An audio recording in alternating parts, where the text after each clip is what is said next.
I feel good, good, good. I feel good, good, good.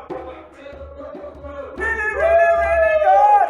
Really, really, really good. Really, really, really, really. Really, really, really, really.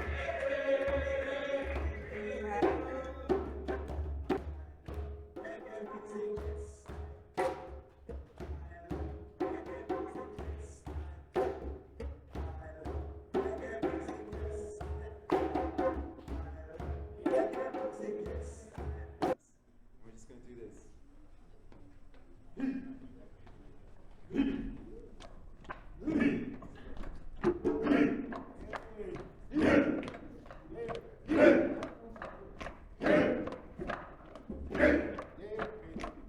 We are powerful. We are powerful. We are powerful men. We are powerful men. Gentlemen, welcome to the Black Men's Consortium, and we hope that you enjoy yourself. Tonight you're going to be seeing some sketches and some other video material and some other spoken word material that is being based on the work that these men have been doing over the last 3 months. So, the main purpose of us being here tonight is to explore ways of how to improve access to and experience of mental health services for members of the Black community. Research and history does show that members of the Black community are far more likely to experience challenges with their mental health as a result of racism, discrimination, and other inequalities that they experience in their day-to-day lives.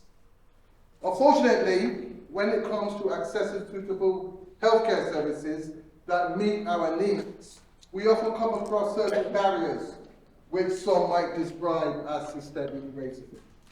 When the laws of a country place certain people at a disadvantage, it's our responsibility to take some kind of action. So such disadvantages can be seen under the Mental Health Act, whereby black folk are 4 times more likely to be detained. And they are also 10 times more likely to be assigned a community treatment order.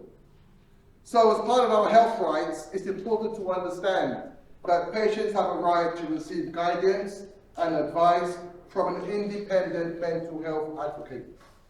A specialist advocate who helps the patient to understand their rights under the Mental Health Act and to make sure that their voice is heard in their decisions about their care, their support, and their treatments.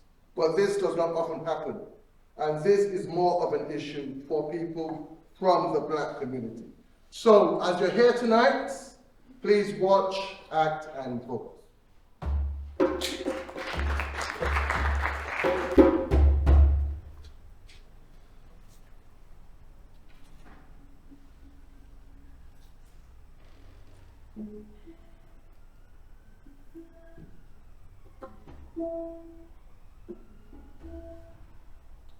Sometimes I wonder if I'm okay. My relationship has changed me. I am no longer the man I used to be.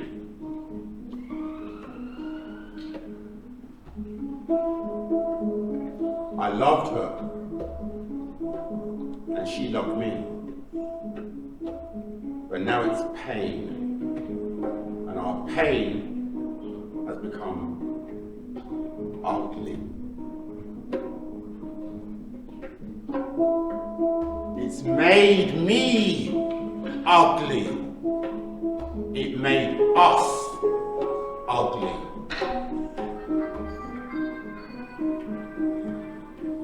Is there life after pain? Or is the pain life after love?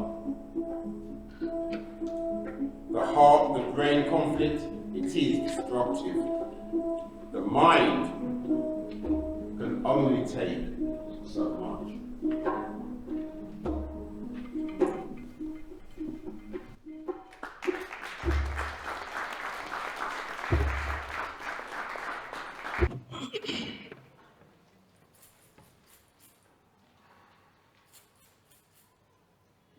If I gave you diamonds and dowry, would you be a happy diamond harborer?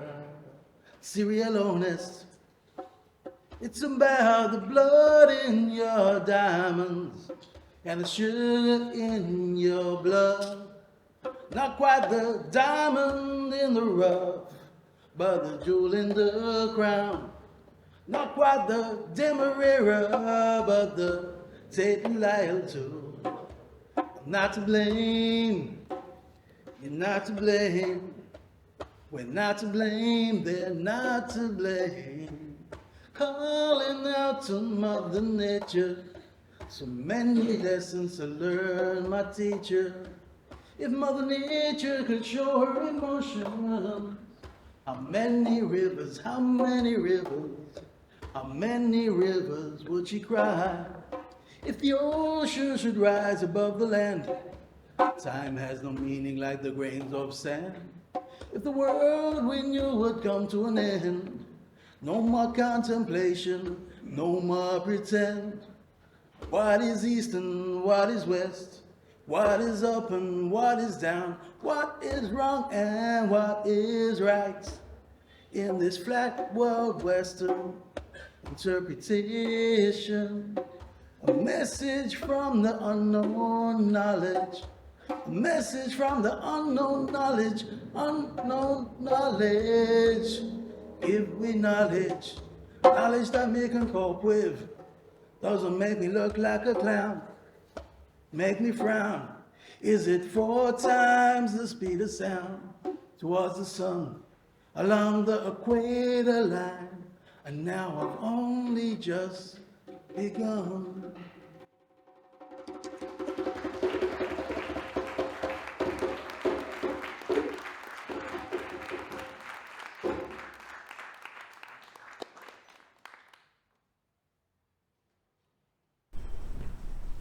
A criminal researcher at Nottingham University found that 172,093 strip searches were carried out by the Metropolitan Police between 2016 and 2021.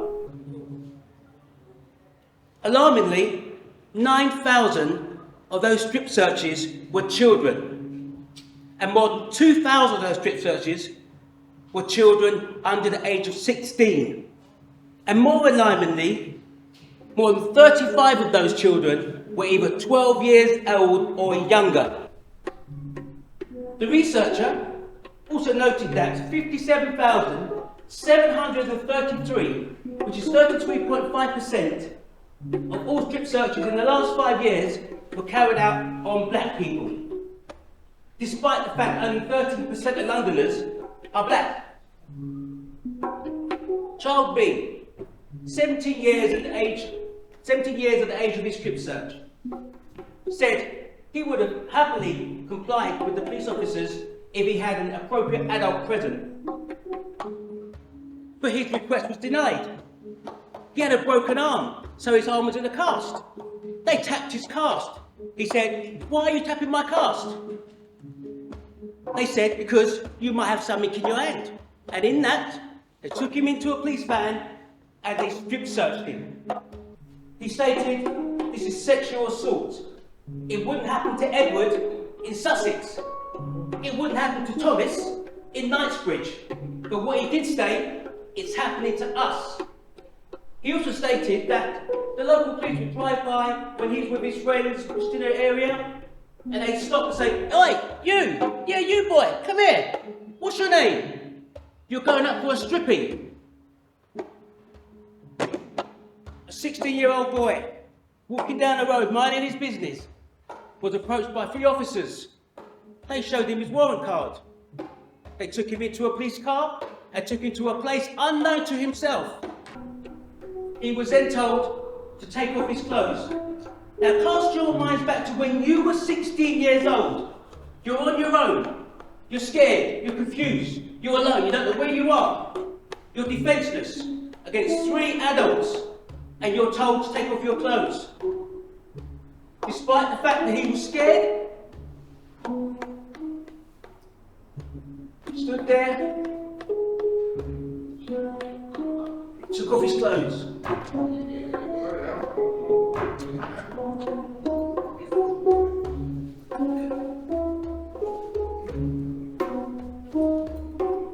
He was then ordered to turn around, kneel down, bend over, and spread your butt cheeks. Imagine how humiliating that must have felt for him. Then told to let go. Now most of you must know about child Q. 15 years old, in her school doing her exam, who was falsely and wrongly accused of possessing cannabis, underwent a humiliating and traumatising strip search in her school by 2 female officers. That was in December 2020. 2 years on, she's still having therapy because of what happened to her. Imagine, she had to show off her intimate parts. She was menstruating on her period and told to remove her sanitary towel. How degrading is that to a child? And what made it even worse, not before, during or after did anybody from the police services, or more importantly, her co-parents, the school inform her parents. It wasn't until she went home and broke down in front of her parents that they knew anything about it. Now what happened to child Q and any other child that was illegally strip searched is point blank, simply child abuse and sexual assault. Now Dan Preston Dick, the Metropolitan Police Officer at the moment, until next month, the highest ranking police officer in this land, stated no one is above the law. Well, if no one is above the law, then neither should some police officers be able to hide behind their warrant cards and conduct illegal strip searches on any child in this country. It has to stop, and it has to stop now.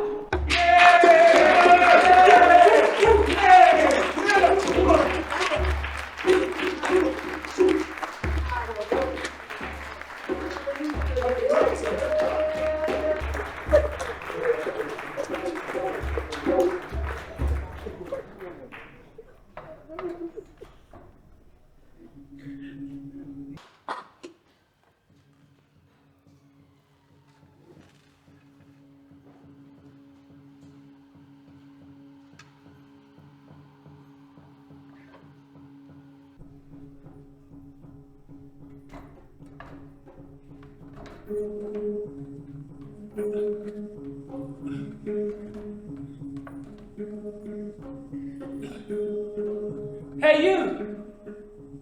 Who are you looking at? When I leave this place, people won't think anything because I'll be gone. I'm going to a place where I can get me some peace and quiet. No cars, no people, no drills, no neighbors squatting on my head, below the floors. Through the walls, argue day and night. Sirens in the distance. They might be coming for me. No men in white coats with syringes on their hips, ready to shoot me up.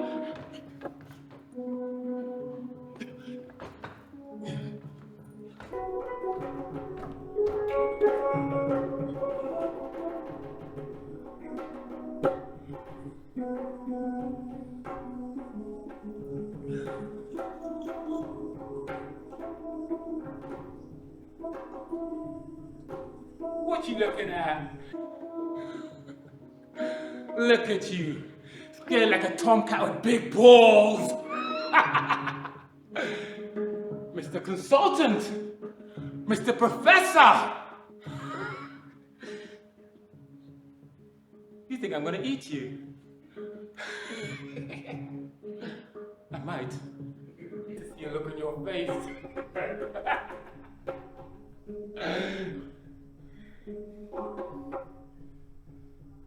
I'm gonna go to a place that's called my home.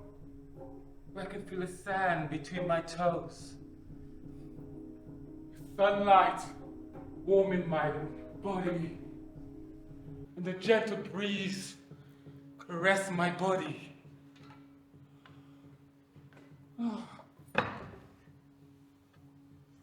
But instead I'm here, my mind drugged up to your ignorance, my voice just a drop in your ocean. If your whiteness is your definition of human, then what am I? In the Belenita Osho, in the Bele, in the Belenita Osho, in the Belenita.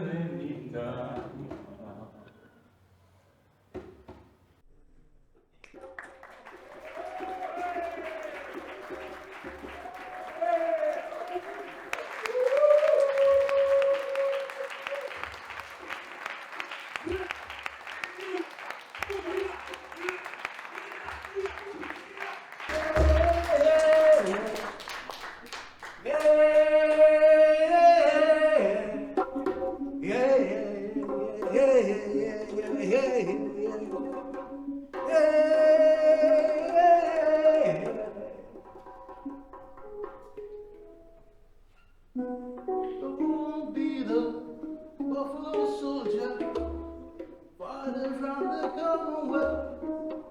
Don't be the sister soldier, sister, farther from the Commonwealth. Don't be the Oscar savage, for the Coca-Cola, farther from the Commonwealth. I'm just doing the Oscar shopper, farther from the Commonwealth. Let me be black again. What's to become of this age of adolescence? What's to become of this age of knowledge free? The acronym of blame, the acronym of bang, the acronym of black again. Should it be still passed by the acronym of B before I talk is it? Black before indigenous people of color is it? Don't scope away the clay, don't you dare, don't you dare. Don't scope away the man made of clay.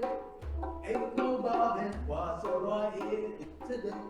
Molly, is it?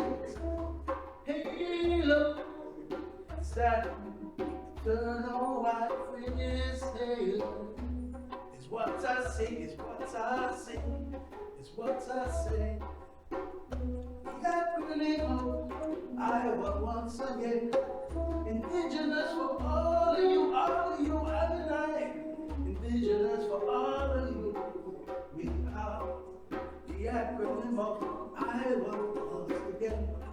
In the beginning, like Noah's beginning, Cain and Abel and Seth, and the many daughters of old time forgotten. If in the beginning, like the quotations period, and the dragonflies, the skies of eagles, arise and hope and still chasers, times of Roman travelers. If in the beginning, like the era of the dinosaur, someone had reptilian eyes and a forked tongue, while we speak with a tongue. If in the beginning, like the eternal beginning.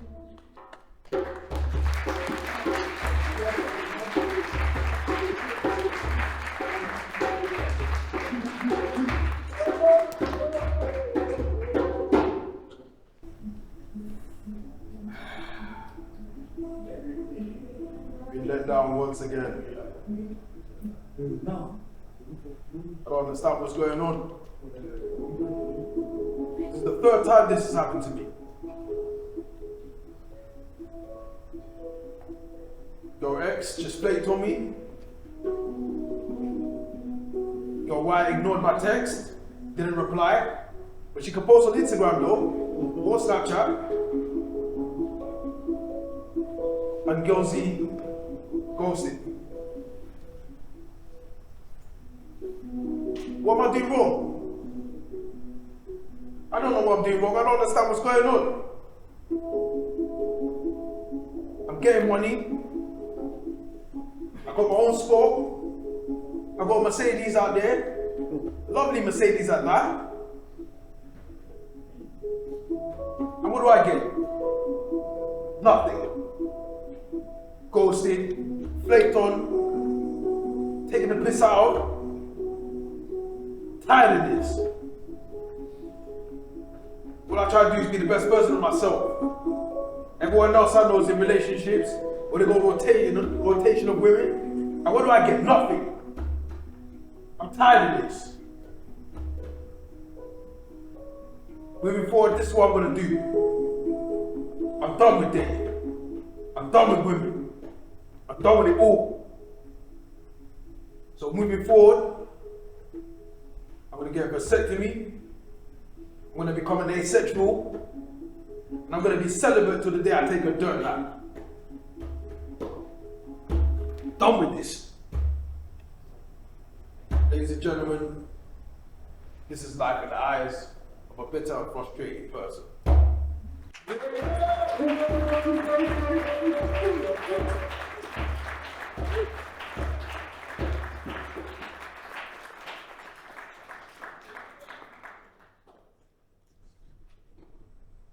Throughout the program that we were running for the last 6 months, lots of the activities, the creative work that we did, the men found themselves being vulnerable. That often meant that they were held by other men emotionally during the process. And it has been a real pleasure for me to witness some of that. It's just, yeah, really nice. So just to give you a little bit of the insight to the program, we're going to show you what Drew would call his graphic harvest.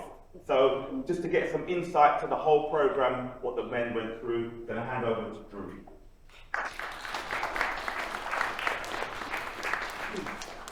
So my name is Drew Sinclair. I'm a painter, sculptor, graphic designer, and graphic harvester, and also an arts therapist counselor.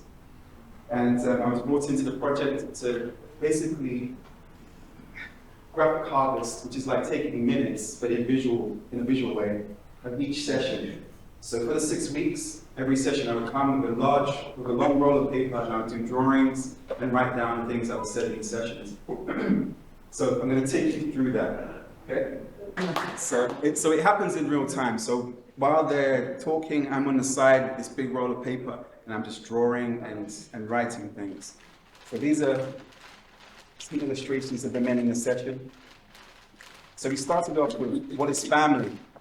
So a lot of the men were saying, help me. Black love, kindness, motivation, mother, unity, ancestors, action, father, expectations, alone, positive, food, emotions, bold, interpretation, open, trust. And we looked at what is my personal family like. What does the ideal family look like in 2022? So in discussing this, we said what is missing? And spirit, celebration, ritual. These things are missing from our family.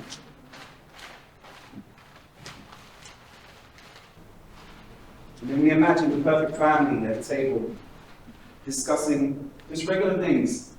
You have a young girl that's saying, I'm proud of you, Mom. You have a father saying, how was your mental health, son? I need some alone time. I am feeling vulnerable, Dad.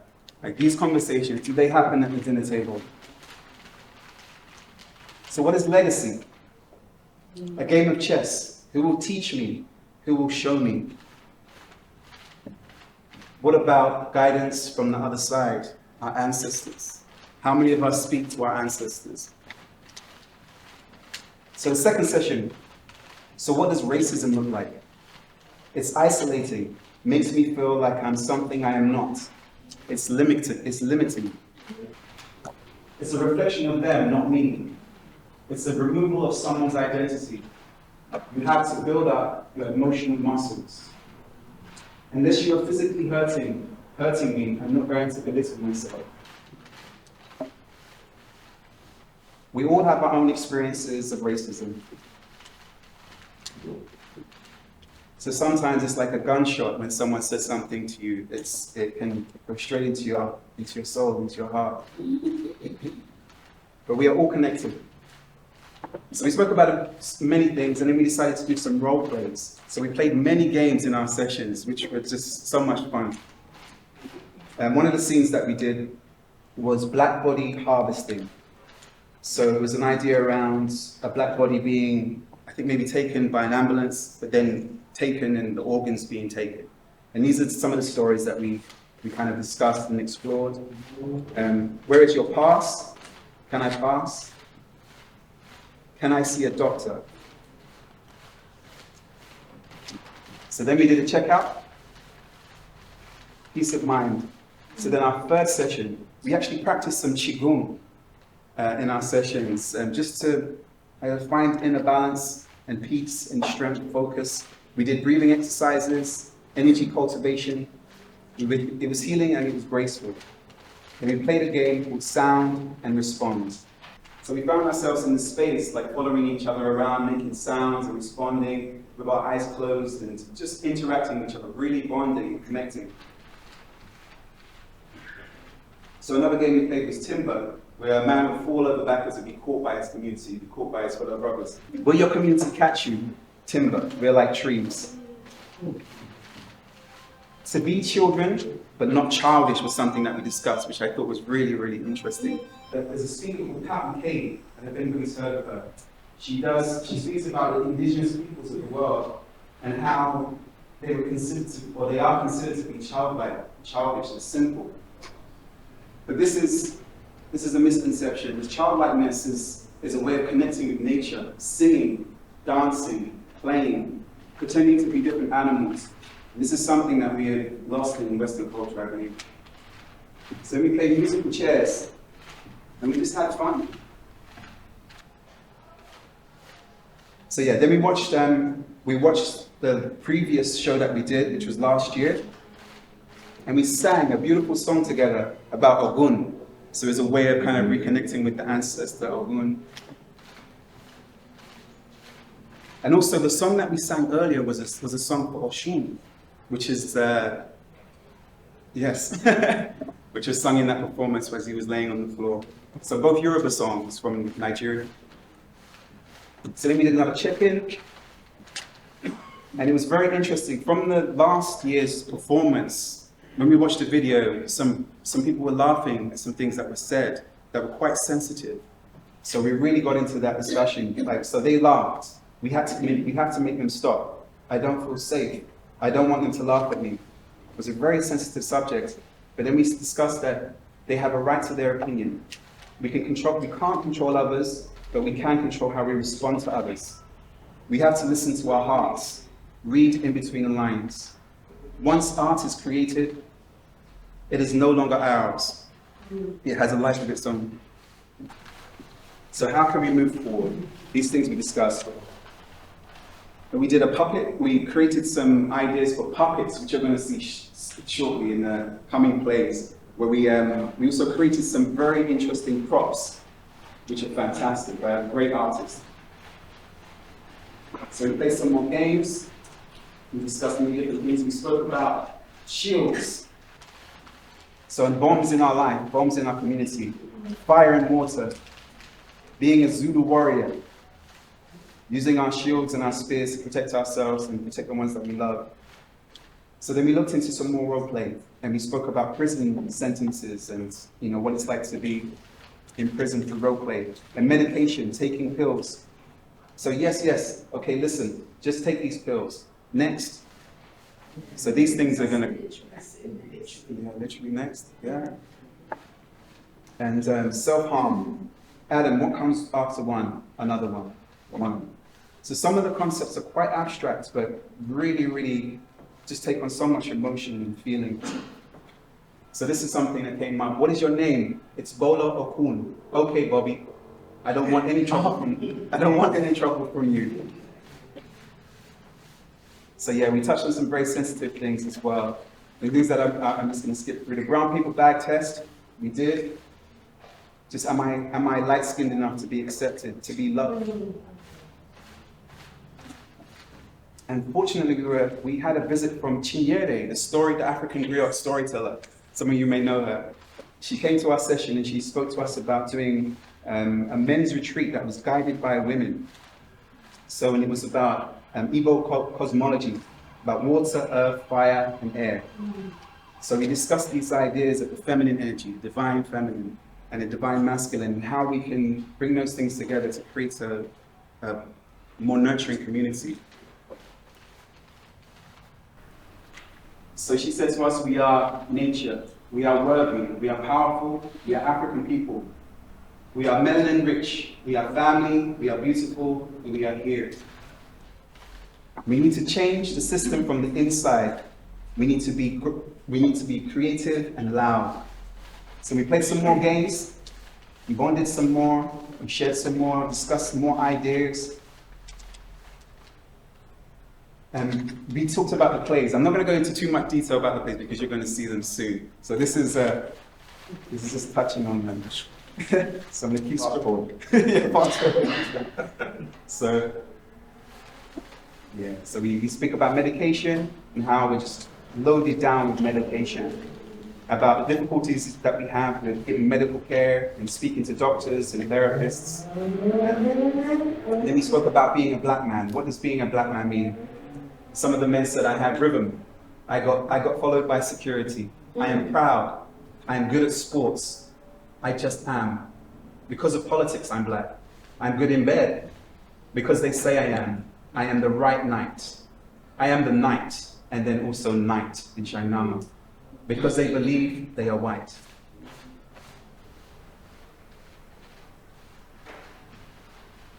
So Doctor is one of the performances that you're going to see. Doctor, please help me. So on a scale of 1 to 10, how do you feel? I'm feeling about an 8. I don't believe you.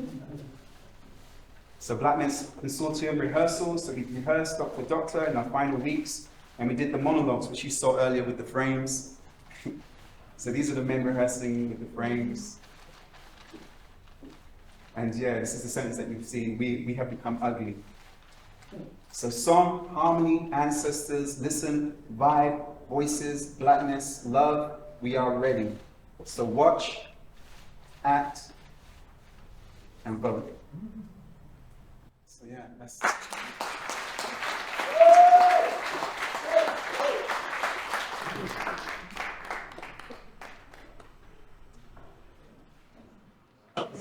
Thank you. Thank you. Anybody willing to share anything that they may have shared in your little conversation? Yeah.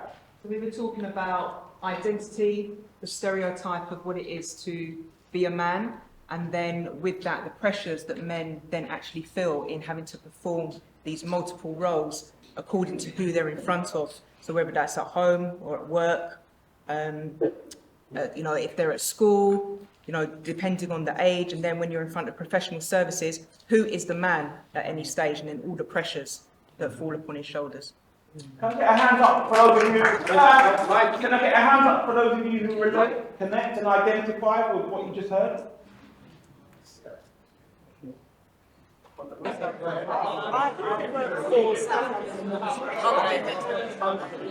So one of the things that's important to me is to promote good mental health and not focus on but what came up for me, even when it came to men, it was the sense of this manhood and the stereotype. They know that strength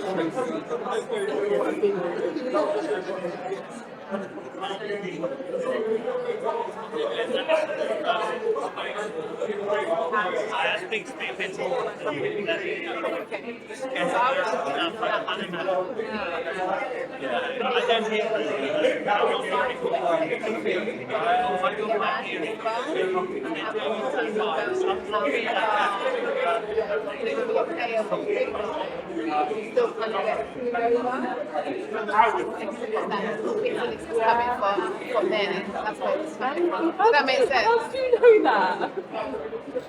That's what I could see. That was the frustration. Okay, thank you. Thank you. Thank you very much. It was really interesting to watch all the performers, and I felt like the way that they're performing their individual pieces, it really drew me in, and I really felt like I was experiencing what they were experiencing, and that's really powerful. And particularly was taken by the younger guy that did the piece about dating. Yes. It just makes me think how difficult it is now for young people in the world of dating. And you know, they're under so much pressure, and it is no wonder there's a mental health crisis. So yeah, I thought it was very powerful. All very, very good. And so next on the item for tonight, we've got some footage to show you.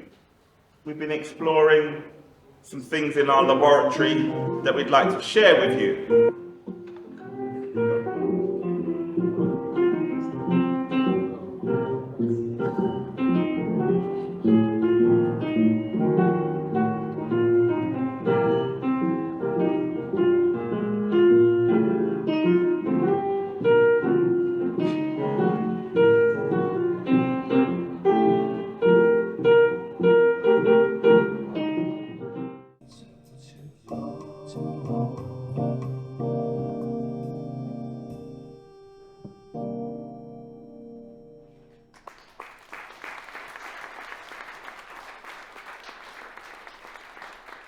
I'm thinking about like when they had the scene of the guys with the tapes over their eyes and their ears, and trying to see how I would have felt like that. They started. I remember doing something like that as a child. It's really. I quite like the way they were sort of all working together, and it was getting worse, or it's getting better. Yeah. I like that. You know, and I feel like the way it's like they started off with them by themselves, and then they came together. And Big silence. But then he had his eyes covered, didn't he? I wonder why he had his eyes. No death. Yeah. But it's also, I think it's also a metaphor for how The fact that they were, they didn't let the chain break, even though they were going through this traumatic issues. As brothers, they didn't break the chain.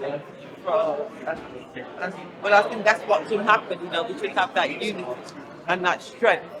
I think it's important. And I think the second one was showing how they are. the other thing, the contrast between the music and what they were doing. I like the music. I can't sing it. I thought playing on it, but I feel related. And okay, yes.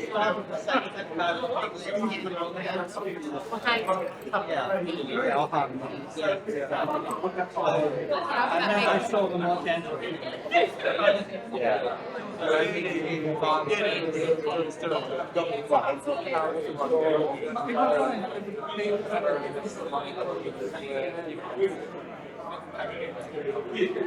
Okay, thank you. Thank you very much. Thank you. Anybody willing to share anything? Hi everyone, my name's Amanda. I'm a mental health trainer, so it's interesting seeing men's mental health from this perspective in terms of creativity, but I saw raw vulnerability, safety, and it was beautiful to see men being vulnerable with each other through being naked, the rawness of being naked, but holding each other in that space. I also saw a lot of repression, silencing, and a mixture of emotions. And just speaking to my white counterparts in this discussion, it was interesting to hear the different observations that they had, especially around lynching and the slave trade, but also the strength and courage that it takes to be openly vulnerable for men, because men are often allowed to be vulnerable. So yeah, for me it was really beautiful. Good evening, I'm Junie, and for me, all of that, but the part about suicide as a result of being silenced and bound, not heard, can't see, can't speak. We don't talk about suicide enough, and how much of our men die because of it. And it was raw, and it connected with the unresolved suicides that we don't speak about in our own families. I only caught like the beginning and the end, and I kind of can relate to finding it difficult to find groups where you can somehow get your feelings out, or like. What I see is the ability to come together under very difficult circumstances. And it's unfortunate that our community is so fabricated that when things happen, we don't become cohesive and help each other. So it's really nice to see these men who come from different walks of life and showing the bond that is necessary, that we've had in our community, but through history, we've lost quite a lot of it. And through living in this country, it's even worse than what it used to be, because there's so many different fabrics of our community here, that some of us feel that we are one, and some feel that we are better than the other. Yeah, I'd just like to say that it's really important the way that it's been depicted in the form of art, and that the message is being sent across. And it's really great to see our black men speaking and finding the space where they can show their actual experiences. And what I saw in those films is that even though they were unified together, and they were moving around, and they're going through difficulties, they didn't break their bond. Yeah, I just wanted to say what I saw was vulnerability, and it's not recognised a lot of the time because we're supposed to be strong, we're men, especially black men. So our vulnerability is not noticed, or it's not taken into consideration, and yeah, so we have to stand alone together sometimes, but because we are who we are, we're supposed to. There's a myth that follows us. We can take it. It's no problem. We've come through how many hundreds of years of what we come through, and still we rise. So yeah, we are vulnerable. I just want that to be acknowledged. Thanks. How you doing? Everybody all right? Yeah. Good. Good to see you. So, you know a little bit about our program, what we went through. Drew alluded to some of the material that you're about to see now. So we've got 4 sketches that we would love to share with you. And again, we would love your participation and your critical thinking about them. And perhaps if we've got time, we hope to interact with you by getting you involved in some of the material.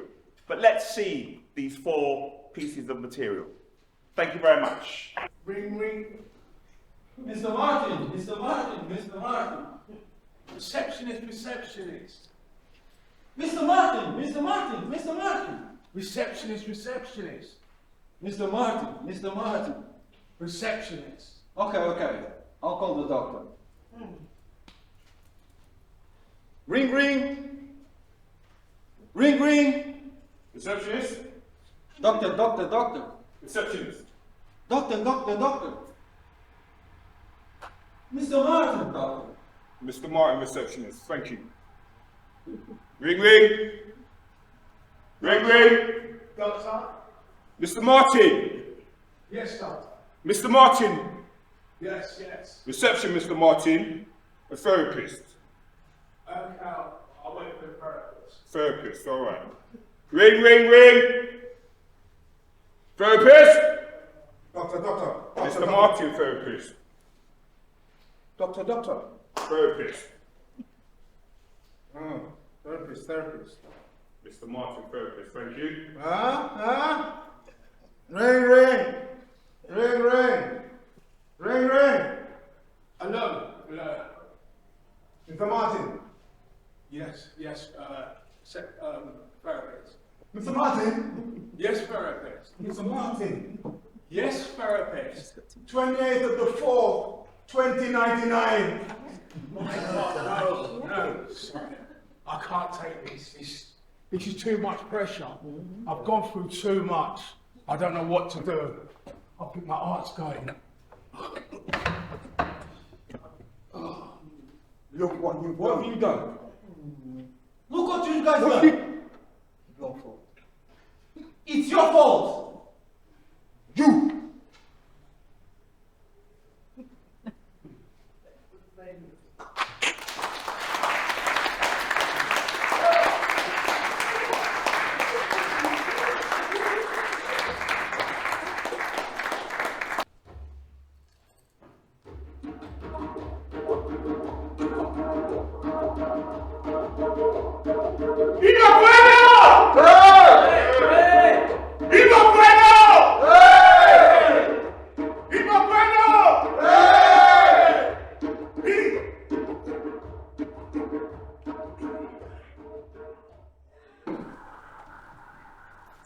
Am I a man? Am I a black man? Yes, I am a black man. But remember that injustices done against me, my people, my brother, George Floyd, his death will forever be a stain on society. A society that think that the times have changed, but it remains the same.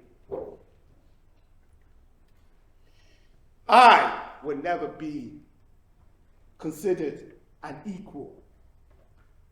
Me, my kind, a black man, it's a shame. There must be separation.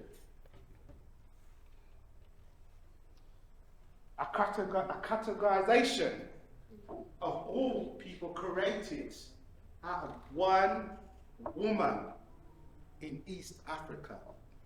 You know her name? Lucy.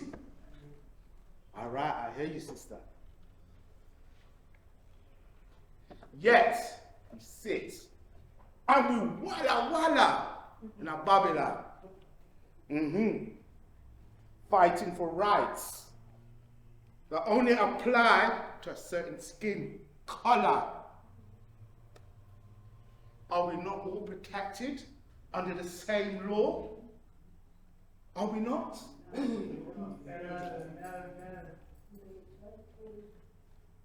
2020. Black Lives Matter! But those says all lives matter. I hear you, I feel you. Am I not a black man? Yes, a black man. My demise brought to light.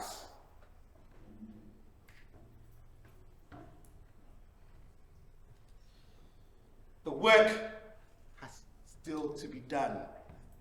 The battle for equality goes on. And I go on. I go on to symbolize that the battle has not yet been won!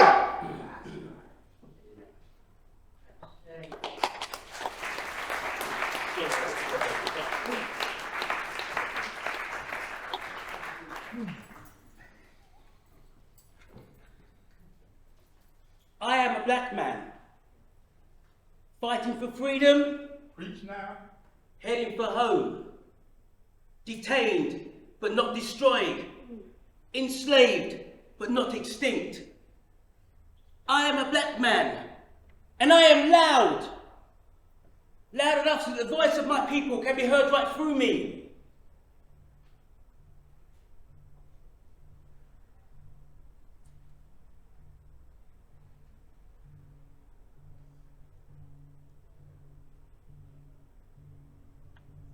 Manhood, be my momentum. Nationhood, be my challenge. Familyhood, be my reward. Yes, I am black, and I am proud. Yeah!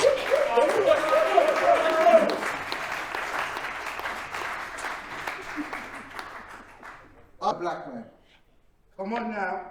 Being a black man to me means that there's a higher tendency that I get pulled over for driving. Not just here in the UK, but in any so-called advanced nation. I am a black man. Being a black man to me means that when I take a walk in my local park, I have to make myself smaller so I don't threaten other people.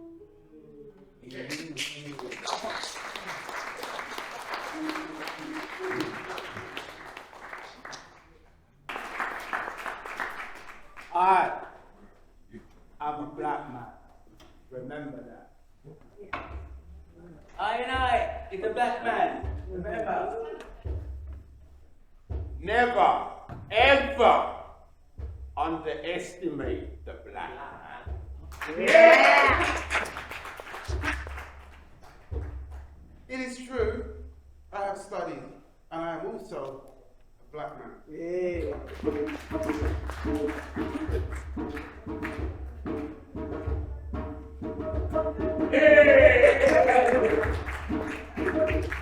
I am also a black man.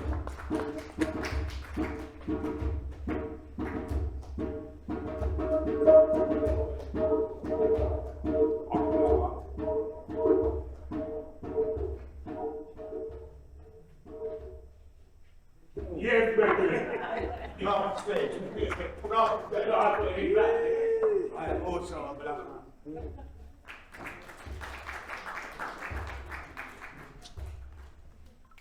I am a black man. Yeah.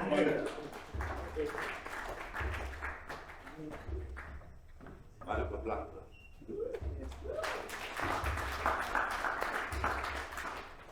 There's a famous saying, always bet on black. All the black men in the house stand up. All the black men in the house stand up.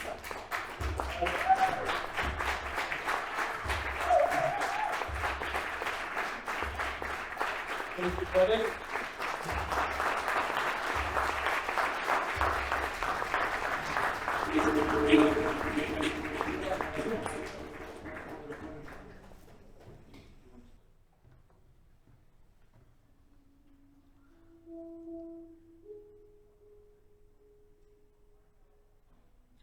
I am a proud black man from another country. So I ask, what is this about discrimination? What is this about incarceration? Racism? What? What? You're afraid of me? But you don't even know me.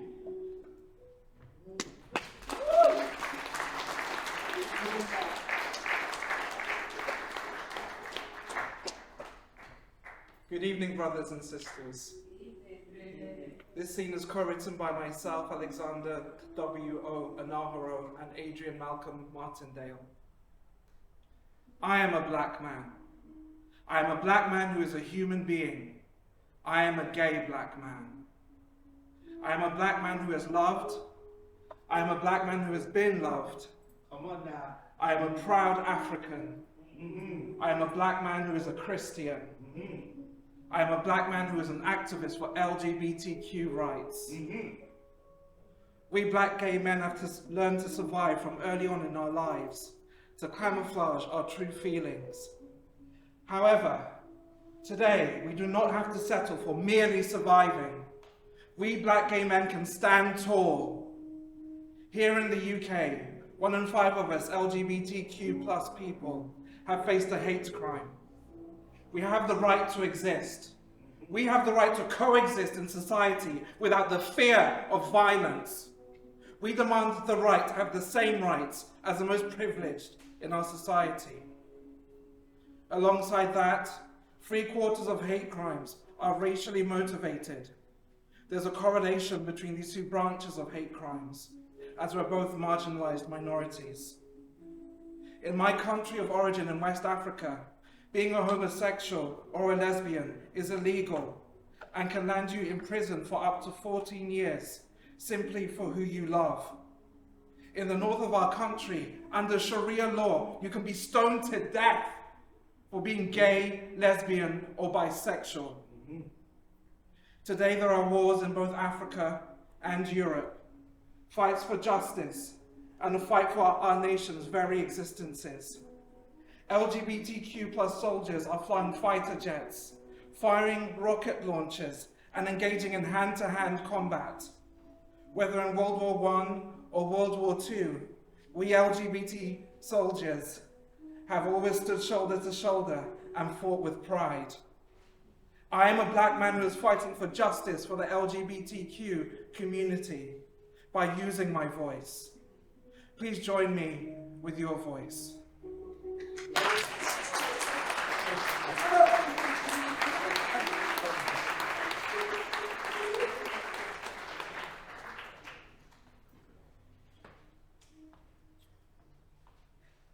I am a black man. I am a black man with 7 children and 4 baby mothers. But no one talks about the fact that I work hard and I provide materially, emotionally, and financially for all of them. For sure, I've made some mistakes. But who was there to teach me a better way when I was younger? I am a black man because I know myself. I know my heritage. I know my story. I am a black man not only because of my pigmentation, but I'm a black man because my melanin is more than a color. It is my essence. Yeah!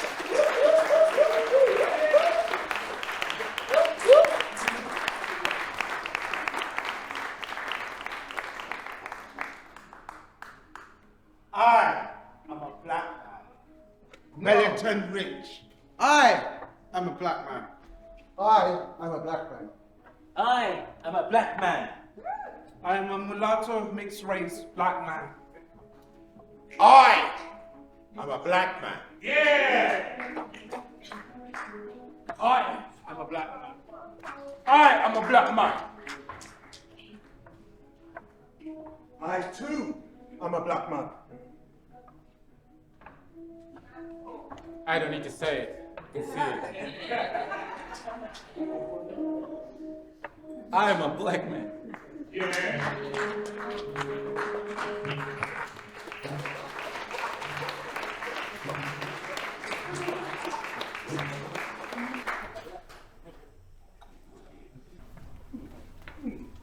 Welcome, gentlemen, for today. Welcome. As you're aware, we have Mr. Edwards. He has 3 weeks left in our company, and I'm looking to transfer him over to a better department after he's finishing our services. So, I brought you from the private sector. Of course. In order to see what you can offer us, and also we brought you from the holistic side of things. Thank you. Rupert, send in the patient! All right, what? Send in this patient, please. Yes. Out of the way! Violent patient coming! Move! Out of the way, I said! Even if I just broke myself, No! I can manhandle like this. In the back. In the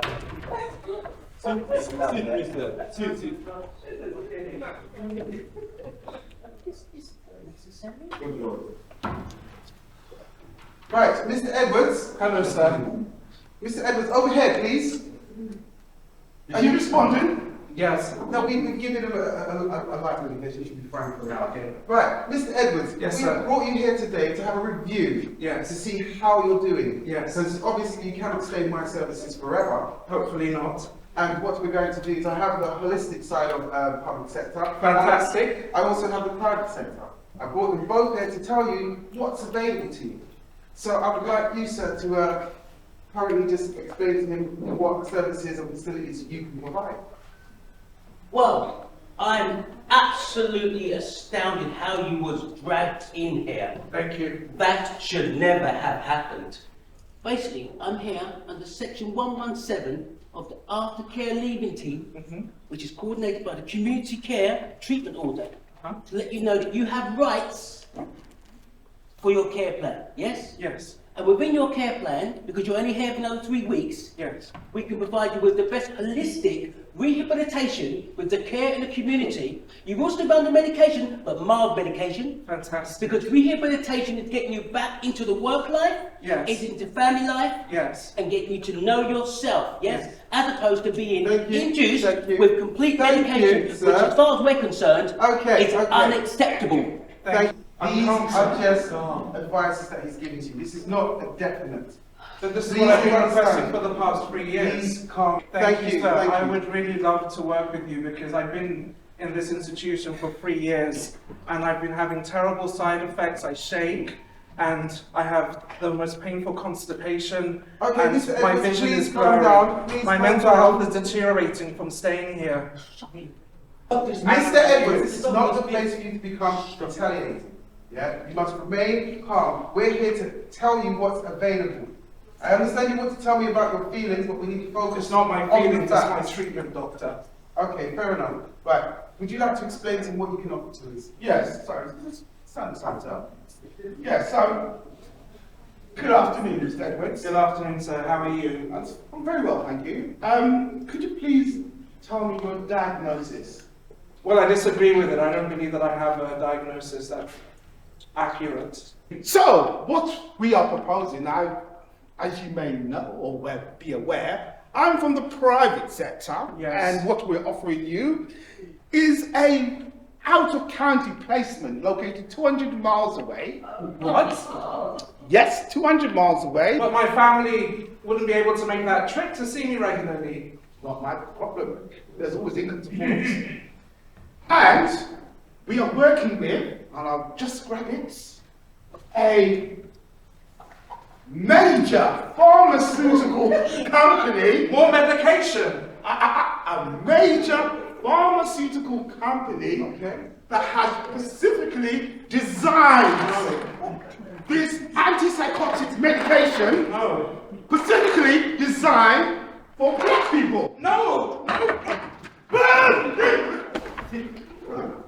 Is it calm? Is it safe? Is it safe? Is it safe? It's safe. It's safe. It's safe. Sure? Are you sure? Sure, yeah. This is why he needs to be with us in the private sector. Non-compliant behavior. He's aggressive. Crying out loud. Aggressive. You're agitated here, that's why he's aggressive. Please calm down. Please calm down. We don't want to cause anxiety to the client. I have the perfect solution. The perfect solution. Oh, is that the new No, model? the new model. Excellent. We get paid. No, again, I've to tried this administer before. this. Okay, Jack. Open it wide. Oh my God. There you go. You see, non-compliant. I suggest that you chemically restrain this person. Those black people are always like that. Yes. The medication. Oh, absolutely wrong. Wrong. Please. Easy. You're not listening to me, please. Please calm down. What are you doing? Get back. He's dangerous. No, not again. He's dangerous.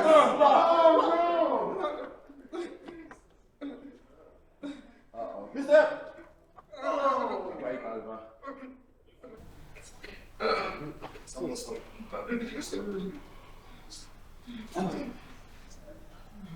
Hey, Excellent, excellent. Good job. Thank you very much, Ness. Look at checking pulse for that. Okay.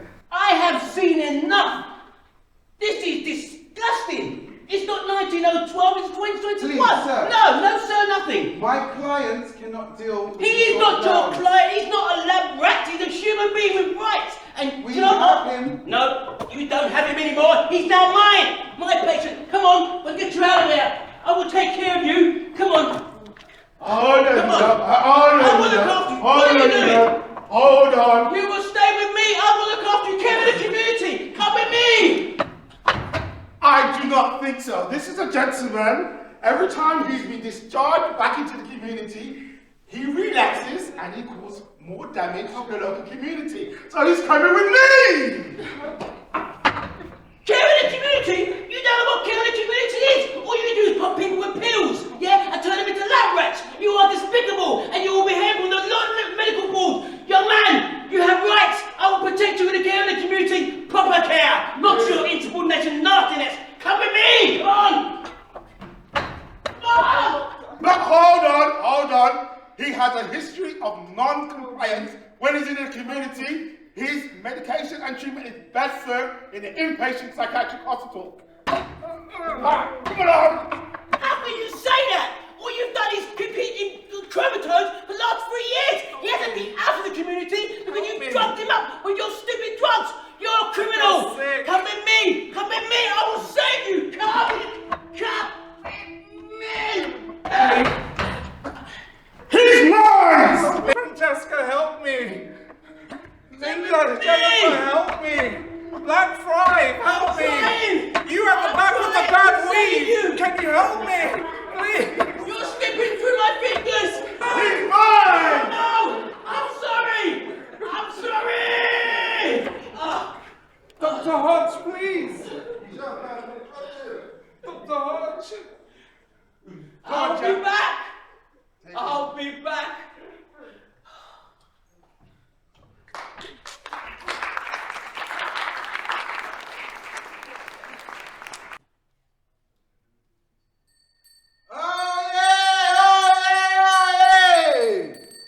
We are here today for a public meeting. In this public meeting, we shall be talking to the treasurer.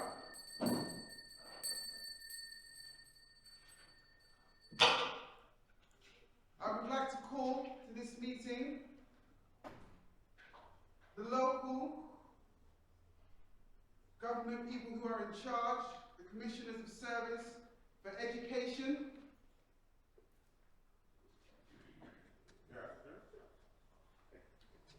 housing, the police, parks and leisure. Right honourable. And last but not least, my right honourable gentleman that deals with mental health. Order!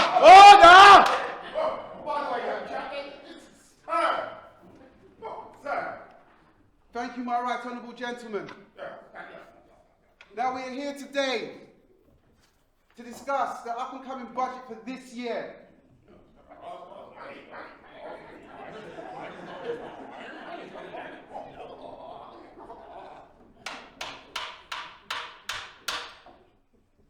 So I would like to call forth my right honourable gentleman, Deputy Treasurer.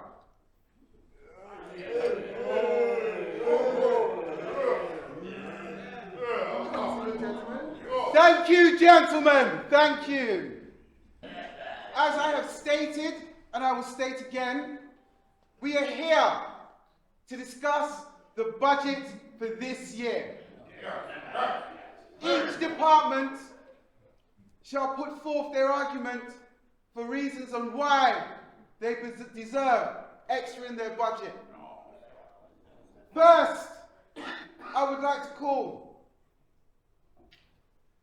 the right honourable gentleman who's dealing with the borough's education.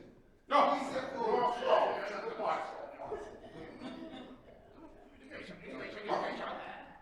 These are very important matters to discuss. So important indeed, ladies and gentlemen, your honourable sir. I have written them down so as not to forget anything. Education has radically changed over the last century. No longer are we learning just about the 3 R's. We need more resources to support family needs, to support mindfulness. The world is changing. Do you watch the news and heard about child Q? Would never happen if the schools were working properly, would it? Just saying. Schools need to be equipped to support struggling students and not penalise them with exclusions. By investing, young sir, in education, we will reduce crime and social inadequacies.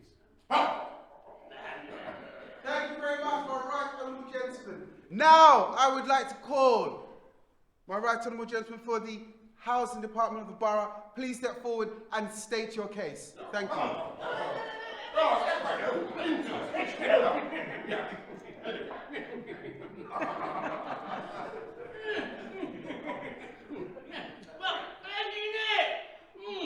hundreds and hundreds and hundreds and hundreds of homes have been empty for the last 12 months. And why? Why? Because you failed to deliver. Deliver, I say. 2 years ago, you promised millions to eradicate homelessness. 36,000 people are still waiting to have somewhere to live. And because you failed to give us the money. Yes, that's right. And more to the point, we are at war. Well, not directly, but down the road. You have asked us, taxpayers, to house refugees on the cheap. How despicable is that? You know what? It costs £26,000 per person for the year to house them. And all because you didn't give us the money. Corruption!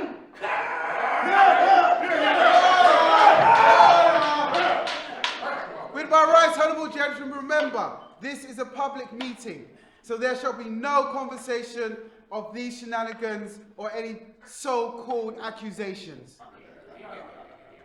Now, I would like to call my right honourable gentleman for the police in the borough. Please step forward.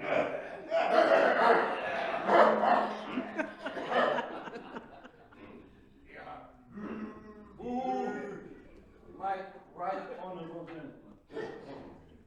Ladies and gentlemen, I need the budget. I need more money. For what? I want to conduct more stop and search. More! We have to do it in a proper way. So, do you want more child Q? Well, we don't have any money. That's why we did like that. But if you want everything by the book and well done, we need more money. I need more money. Thank you, my right honourable gentleman. And now I would like to call forth my right honourable gentleman that deals with the mental health within our borough. My esteemed colleagues and members of the gallery, I present to you, Honourable Servant in Treasury, that during the last 2 years, there has been a pandemic of ethical precautions regarding mental health. And with that, sir, I say to you that we need more hospitals, we need more trained nurses, and we need more psychologists and OTs to deal with the epidemic that we are experiencing now. I state my case. Well, thank you.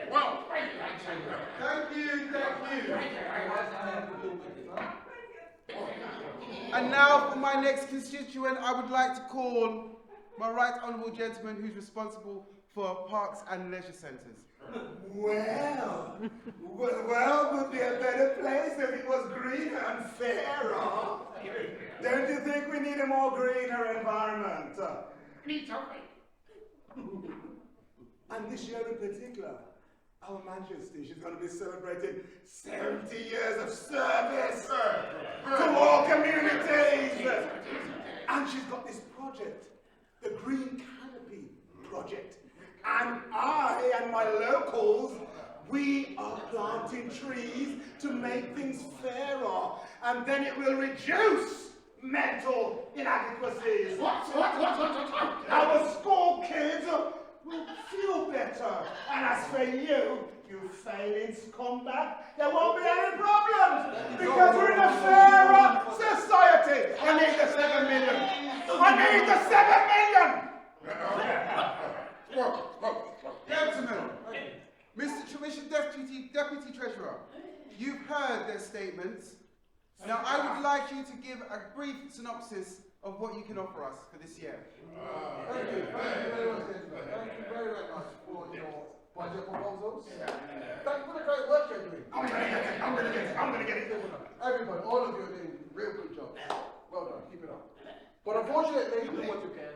Unfortunately, as you guys know, we've just come out of a pandemic. Unfortunately, there's economic hardship. Here, there, and everywhere. So much overspend from last year. Partygate. Did you hear the budget review last week? Did you hear the spring review last week? It was a nice speech, wasn't it? But unfortunately, for now, there is nothing that we can do to support your What? There is nothing we can do at the moment to support your proposal. How is it possible? An outrage!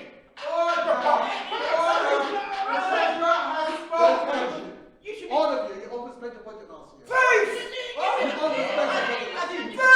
Gentlemen, one at a time, please. One at a time. I have a suggestion, sir. A very good suggestion, too. If you invest your money in education of social needs, education enabling families to function more effectively, we will have less crime. We will have less issues of criminality, which means you can put the budget into education and less for the police. What? Less for the police. What are you talking More about? for education. What are you talking about? Education solves problems. When you all guys fail, who's there to pick up that? It's me. I have to deal with that. Look, just look at this. Kids, if you don't give more money. Kids, primary school. Drug dealers. Child Q. Yes. Because of the police. That's because I don't have money. That was on your WhatsApp. Well, I have to do in the shoes. What? Let's So not we can't talk give about you that. more money for that. Let's not talk. Order in my house. I'm telling you. Young lady. I need more money. Young lady, member of the public. This is your second warning. Here we are. Never mind about parks, yes? What? We don't need children sleeping in parks. I'm talking now. I am talking now. Remember your place. Shut your Remember mouth. One your at a place. time, please, gentlemen. Well, What? I'm having the last say. Hey, We've got to be patriotic. This one. Hey, our queen comes You gotta first. give money to we this one. need her Oh, for they everybody. are gracious queen. Order.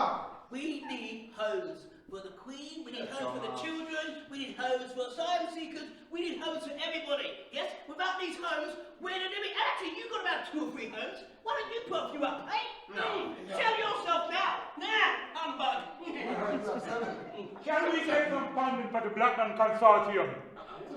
Madam Speaker, before I address that comment, ladies and gentlemen of the House, as I alluded earlier, with regards to the Department of Mental Health, which is for the increased financial budgets of 2022-23,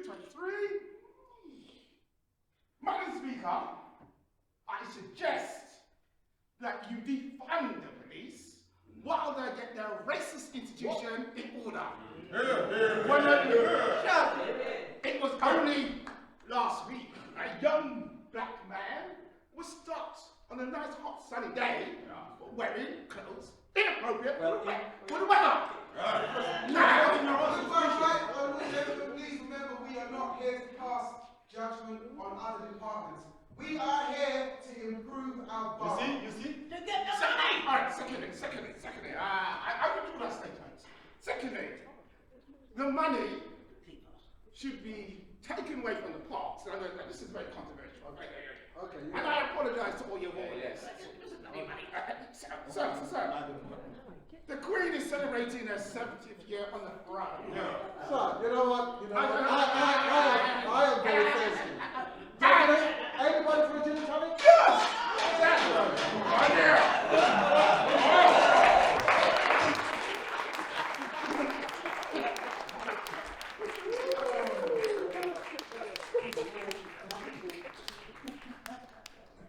God damn. Woo!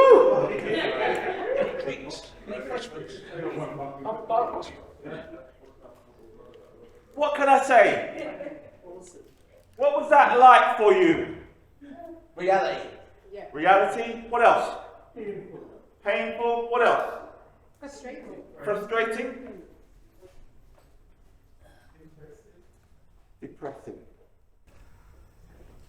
Do you have any ideas of how any of that could be changed? If there's an idea where if you were that person in that scene, could you change it? Could you do something? Could you say something that might be different? So I'm going to give you a couple of minutes to have a conversation to your neighbour and think about perhaps one strategy that you possibly could try out to change any one of those 4 scenes of your choice.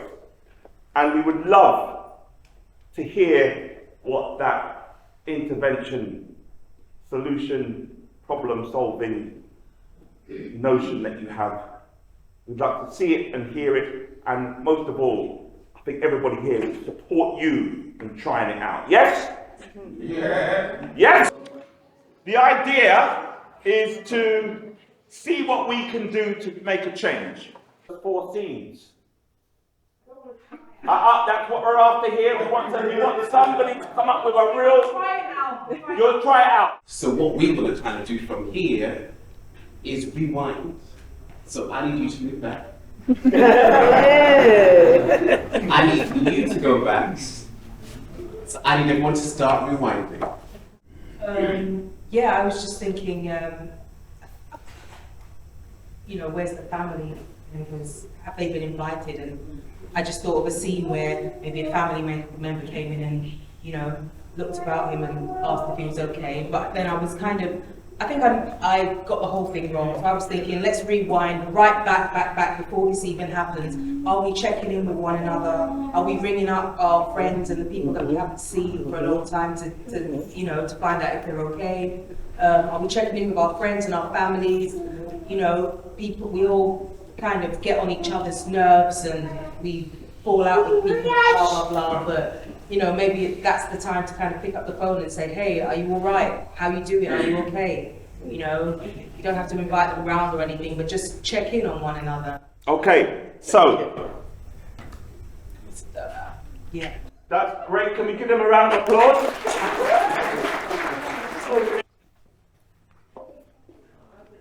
Personal experience, my brother was Sean Rick.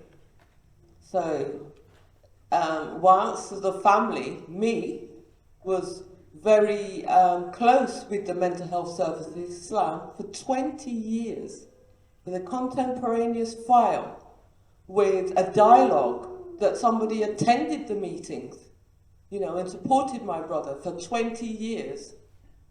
It broke down, and there was a crisis at 14 years ago almost, where the system broke down, where the nurse was off sick and the psychiatrist was on holiday. They all knew that Sean was overdue his medication, and nobody contacted the family, me, nobody, because it was a Friday evening. They wanted to go home. They just said, call the police. And then my brother received a death sentence. So it still broke down, even though the family can be there and you give all the support, and it also depends on your loved one, whether they, do they have a family? Sometimes they may not, or, in the community, or they may be homeless. There's a variety of reasons. But in the end, I found that the system still broke down after 20 years of being close to the family, and it caused his death. Death came in the room, and for nearly 14 years, there's been no accountability by the mental health services or the police. So we have to find a solution amongst ourselves. If you're going to wait on them, you're going to wait indefinitely. Thank you very much. Thank you, thank you. Thank you very much. These people here perhaps can take the ideas that you feel are needed to make the changes forward. We'll find out more about that. But let's hear from this amazing panel. They're going to introduce themselves and tell you a very short sentence about who they are and what they do. Perhaps we can start on this end. I'm Ruth. I'm Director of Public Health in Lambeth. I'm passionate about mental health on many levels, and I have to say what we've seen tonight is really inspiring on many levels too. I've noticed that the panel are women. I'd have to say, I put up there that we're only women that solve real problems. So we're very good allies as well. So I think. Good evening, everyone. My name is Francesca. I am the founder of something called the Healing Table. So I work with men, women. For some reason, I end up working with a lot of men on healing mental health, learned behaviour, past experiences and trauma. I live in East London. Hi, I'm Maggie. I work for the public health team at Lambeth Council as well, and I'm focusing on mental health and well-being. So I do similar work to Julie. We work quite closely together to promote mental health and well-being, really, moving the discourse from illness onto making sure that people feel well and they're supported. I just find that there's a lot of lip service going on in a lot of these areas, and I don't know what it is, because when I come to Brixton and I see these black guys with their heads, these metal things on their heads, it frightened the daylight out of me. And, you know, listening to you all here, you know, you're doing something, but I don't see, can we see what it is that you're doing? You know, how are you helping? Because I know that really, I don't know that they want to help us because they're building prisons to send our children to.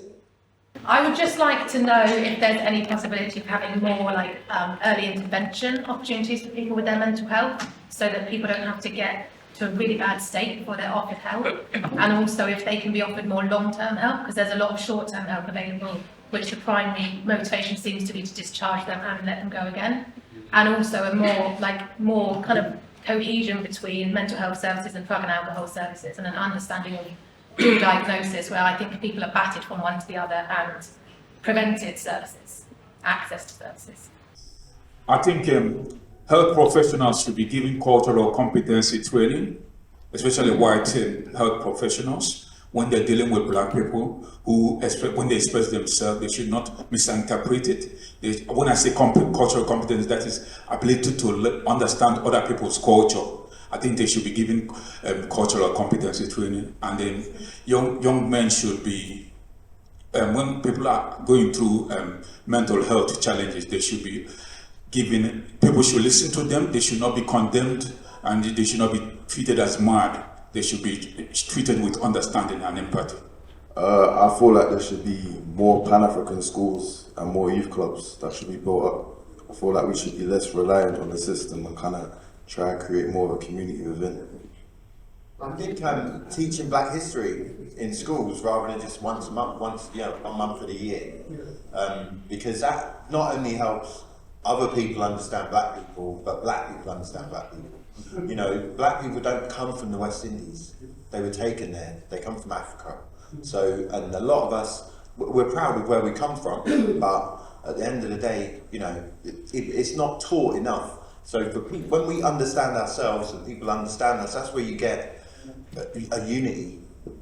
Is it possible for it to be more inclusive, and the people that represent, like you had on the stage, the people that represent housing, all the different, are actually people that are representative of their community.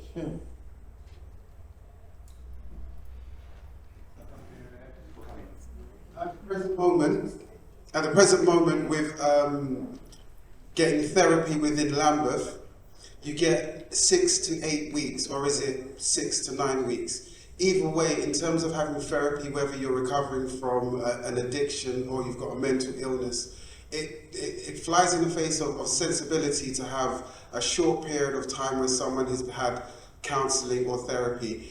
I would strongly advise that they try to find a way where you can have a minimum of 12 months if it's a case of you can't afford it and it's not within your budget. And if that is the case, then we do have people who are training to be therapists and counsellors who can also assist and help with this program, like what they do with the Talking Place, where a lot of the people who are there are trainees. In terms of like how it is now, a lot of people are not getting the therapy because I'm one of those people who's looking for long-term therapy and can only find short-term. And within the interim of each short term, there can be a descent back into the place where you came from. So I would say that for me, something that I think we should implement for next year is a longer therapy time. Thank you. You asked for change. Yes, changes are small steps. They are. They are small steps. But what I said, this people here, we've got to promote this. This was fantastic. We need to promote this across London and make it national. What you chaps done today. That's what I think. Okay? Yeah? Thank you.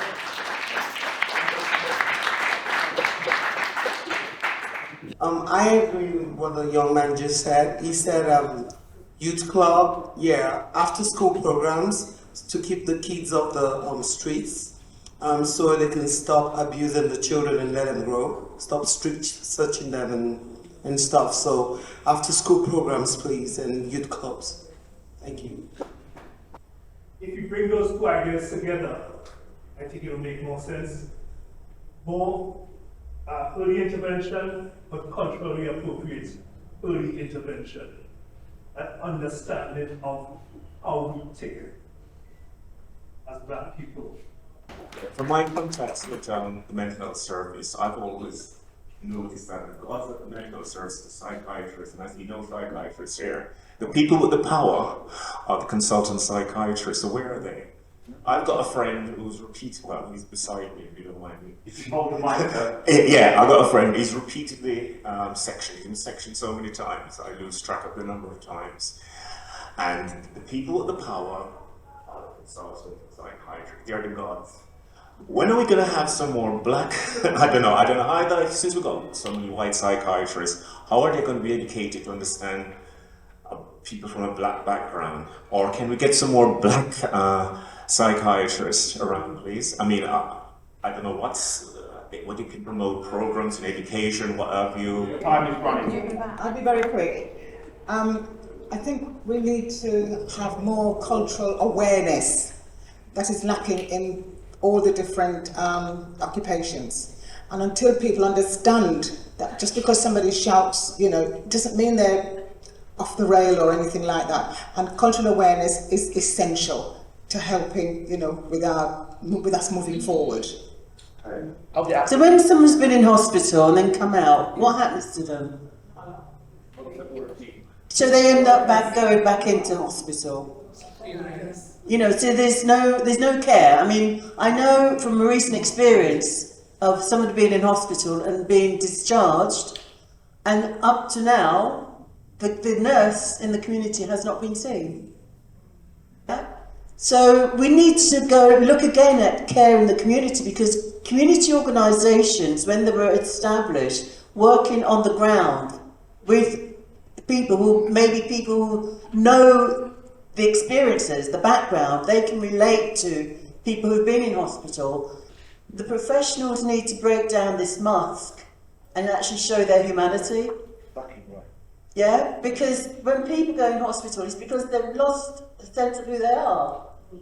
I remember when there was care in the community and people used to organise trips, to get involved in games. That social interaction is really what is missing. A lot of what you feel and think is what we also feel and think and go through to represent our communities. You talked about power. Power. Who has the power? Who makes the decisions? And it's really a challenge for the system, who's on one hand saying they haven't got any money, but the decisions about what they choose to offer as an intervention, whose needs does it really meet? So you're talking about early intervention, you're talking about prevention. All the plays showed you, does that really happen for this community?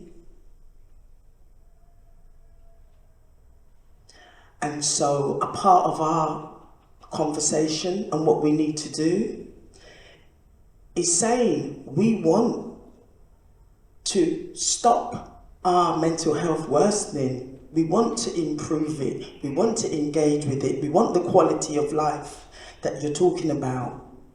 We need those resources. But to connect with people who connect with your humanity, who is being recruited into these decision making. So I'm just telling you as it is. So we have these open conversations with you and training and workshops that we can empower ourselves to be a part of the healing of what we need to do. Because the system will do what the system does. So we need to influence those policies and those decision makers to represent those communities. And we have to hold them to account. So, unfortunately, many people making decisions don't look like me. They don't sound like me.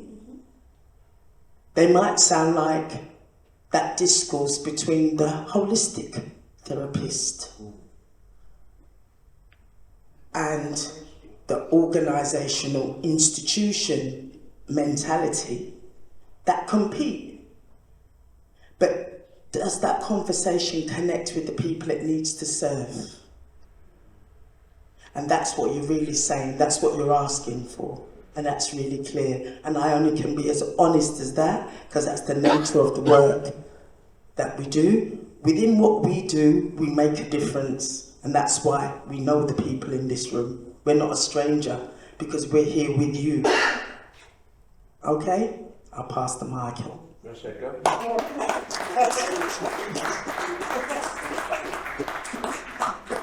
Thank you, Julie.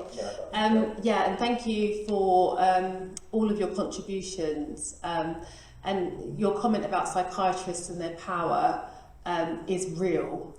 It's so real.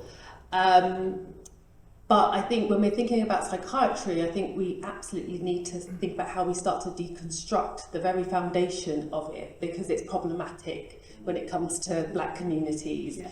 And there is some work kind of happening around that. And so there's the Maudsley Cultural Psychiatry Group who are trying to resist what is the norm in terms of their practice.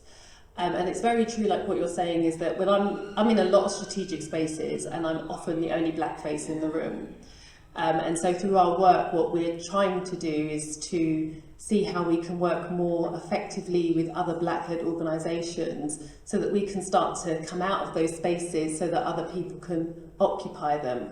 And there are a number of really live opportunities at the moment for Black people to have their voices heard. So the reforms to the Mental Health Act, we're currently doing some focus groups around that. I've seen a few people in this room who've been involved in them. So we're having conversations with the Department of Health and Social Care at the moment about those reforms. What they're proposing at the moment is by no means perfect, but there's an opportunity for us to tighten what they're proposing to do. But also to put forward medium and long-term recommendations about what needs to change. So if you're interested, please have a conversation with me at the end. The other thing is the patient and carer race equality framework. So this was another framework that came out I know it's not perfect, Junie, but it's not perfect, but we are, but do you know, it was quite funny, it's not perfect, but we were working with the service user consultants, and they've been on a journey with us for the last 12 months. And one person turned around and she said, you know what, it's been a year. And she said, when I started this journey, I was very skeptical, but she's like, but something feels different. We've still got a long way to go, but actually what we need is all of you who are in this room now, in those spaces, having your voices heard, because without it, it's just mine, and I don't represent the whole of the Black community, right? I represent my experience primarily, you know, so there are opportunities. So I think it's about how we use our power to shape some of these decision-making processes. And going back to your point, gentleman over there, who was saying about what we do for ourselves, you know, the thing that I'm advocating for when I'm in spaces is about the investment in Black-led initiatives.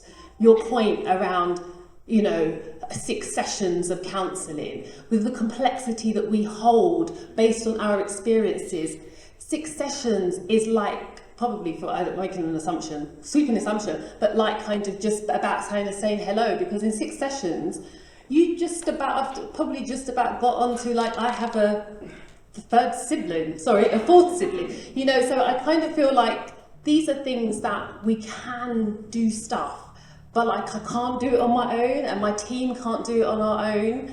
And so what I would urge you to do is to like work with us.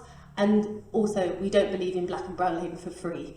So we're not necessarily asking you to come and give your time and your energy without being remunerated. But like, please, you know, honestly, just kind of get involved, because together we can really make a difference.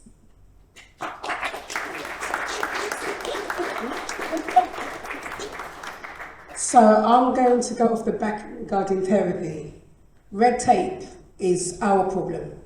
The red tape that we face as therapists is wild. 8 sessions is 8 sessions. If I decide to give you an extra 8, I've got to go through supervision. I've got to go through this. I've got to go through this. I've got to go through this. So by the time I even get your name down to see you, if you were 20, you're now 24.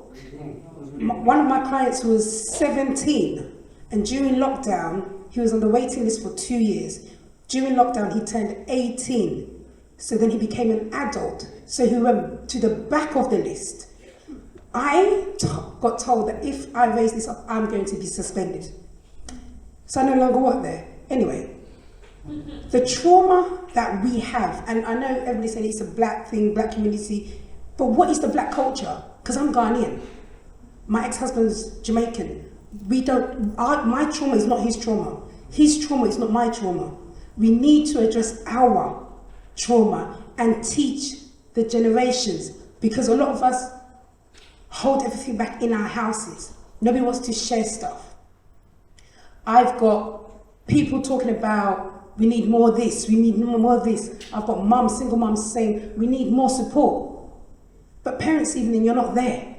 What do you mean? And that's my anger with our community. Because sometimes, and this is just how I feel through my experience working with young black children, everybody can blame everybody else, but nobody's looking in the mirror. And I'm going to be very honest. And that's what, for me, it starts from the home. I know, we've been taught, conditioned, don't tell people your business, keep your business in your pocket, and all that conditioning that we've had. I wish I brought my daughter's 21, and during lockdown she turned to me and she said to me, Mum, your breathing is irritating me. And I said, I get it, because we've been in the same space for so long. But my African heritage in me was like, what do you mean, how dare you? But no, I had to honour how she feels. And I feel as a community, we need to address what's within us. We need to share our experiences. I'm Ghanaian. So if I see, oh, you're right, how you doing? You can't assume because we look the same, we have the same trauma. Everybody has a different, and I feel like the more we discuss, the more we have these conversations, as you were speaking, I felt, I couldn't relate to it because you said that when you see those boys with the metal heads on the thing, you get scared. I'm the worst person because when I see them, I'm the you're right. Why are you not in school? Where's your mum? Because I'm fast. That's what they call me, Auntie Fast. But I'm only there because I know that my brother needed it. And my son, I went to boarding school in Ghana because I was that African child that got sent home. So my trauma is totally different. Do you understand? My trauma here, they say community centres. They wanted to open a community centre in Ilford. All we needed was a list of people who would volunteer. Do you think we had volunteers? But everybody wants a community centre because everybody wants somebody to help after school club, but nobody wants to sign up. So yes, we are here to listen, but we've got to work together for the unity. Thank you. So I think listening to the contributions so far, there are a few things I want to reflect on. I think engaging is so important, engaging as individuals, as families, collectively as a community, at all levels. So whether that's how you engage with your neighbour, the conversations that you have to talk about mental health within, you know, your very, very small families, your larger streets, your community more broadly, your church, your faith community, all those things do make a difference because there is something about how we talk about this which enables us to actually have a much more public discourse. Some people find this really hard to talk about still, and a lot of it is still really hidden. And that's not helpful when we sometimes manage to get a room of people together who do make decisions, and then they need to hear the stories, they need to hear the lived reality, they need to hear the lived experience. But they need to hear it in a way that doesn't re-traumatise people. They have to tell that story again for the 17th, 18th time, and it's the same few people that have to do that. But we need to find a way of capturing it, and that is all about engagement. And you engage, you know, there's local elections coming up in a few weeks. You'll have people banging on your doorstep. Tell them when they bang on your door what your experience is, what your lived experience is, and what you need from your council and other people in your community. And you know what? You won't get it all, but what you'll start to do is they'll start to hear things differently because we need to listen to what people are saying. I need to listen to what people are saying because your experience is not my experience. It's different. I know that. But I know that making the space to listen is probably the most important thing I can do because I can take that into other rooms. And I hope that by the way that we work with Black Thrive, by the way we work with people like Julie, by the way we work in Lambeth, we can change, but it doesn't happen quickly. You have to sort of come with us on some of that journey, and I know that's really difficult because as long as that journey is, there are people who are going through a lot of pain as they go on that journey, and that's really difficult. People were talking about early intervention, prevention. I have a public health background. I'm passionate about early intervention and prevention, but it's difficult to do because all the focus and all the money goes on the acute stuff at the end. You know, it goes on the A&E department. It goes, you know, nobody wants to do the stuff in the community because you can't see the results in the same way. It's a really hard sell. So again, advocacy for that, for what's important, and the point about you want community youth clubs, things like that set up in the community. We've got ways to help that happen. There's loads of examples in Lambeth where people have done that brilliantly, absolutely brilliantly. But it's hard, and it takes some of us sometimes to be some of that change as well, which I think is a challenge. If it was up to me, we'd be teaching mental health in all our schools as part of our national curriculum from the day kids enter reception, and we'd be teaching parents, you know, about how to listen to their children, how to feel what their children are feeling, how to create that space. Again, I think we're getting better at it, but we've got a long way to go, and there's a lot of really troubled children in our schools, and the last 2 years hasn't helped that at all. I think the work that's been going on in the last nearly 5 years now in Lambeth through Black Thrive and the Black Thrive Partnership has created a different dialogue. Things are changing. They're not changing quickly enough, and I can't see Natalie's face, and I'm not quite sure what expression she's making. But I have to say, in that 5 years, it has made a difference. I've been here for 5 years, and the conversations we have now are different to the conversations we had 5 years ago. We can say racism, and people don't... We can say racism. You don't see the jitter. Someone said it, you know, so the fragility is not so real in these spaces, which is great. And we do have a lot to do, but And it's not to say that it's fixed, and it's you know, not to say we don't have a long way to go, but we do have people in the system that recognise that change has got to happen, and it's not okay. And it's not okay for anyone to have, you know, their mental health described and prescribed as a fixed 6-session treatment, because you need the treatment for as long as you need the treatment. You need the support for as long as you need the support. That's so blindingly obvious. I feel ridiculous saying it, frankly. And that's, you know, that's unfortunately a rubbish system in the way that we're delivering care. So they are things that we need to address. But I think a lot of people talked about cultural competency, cultural advocacy. That is happening in Lambeth. It's not happening at the scale and probably as fast as it should do. But it is happening, and people are listening, and there's really good ways to engage with that. And if it's something you're interested in, I really encourage you to link through Black Thrive, because they are in those conversations and making a difference. And I really hope that we'll come back here, Natalie, at some point, and people start to describe seeing that difference, because I think we will get there. Yeah, Yeah, I mean, I'm hopeful, otherwise I'll have to find another job. But yeah, there are some things happening. So like we co-designed a peer support and advocacy service by Black people, for Black people, and we launched tomorrow. And that is kind of trying to respond to some of what you were talking about earlier, about when people are being discharged or when they're on the wards, that you have somebody advocating. And I think that's a great intermediary kind of offer. But like, for me, I'm not setting my sights just on advocacy, like, because technically we shouldn't even need advocacy, you know, in that sense. But I recognise that not everything can change immediately.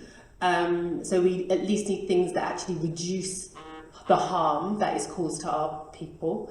But yeah, there are so many opportunities, and you know, with the death of George Floyd, or murder, let me correct myself, that has actually at least brought racism into people's consciousness, so that we can actually talk about it. Because fundamentally, this is what's underlying the issues that our communities are facing.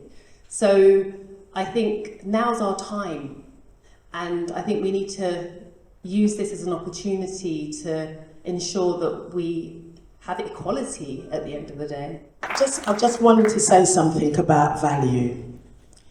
All of you who are interested, you came out because you value yourself, your work, and what you can contribute.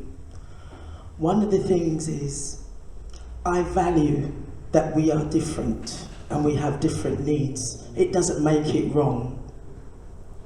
And so you've got to bring back the value in everything that we do and get people to value.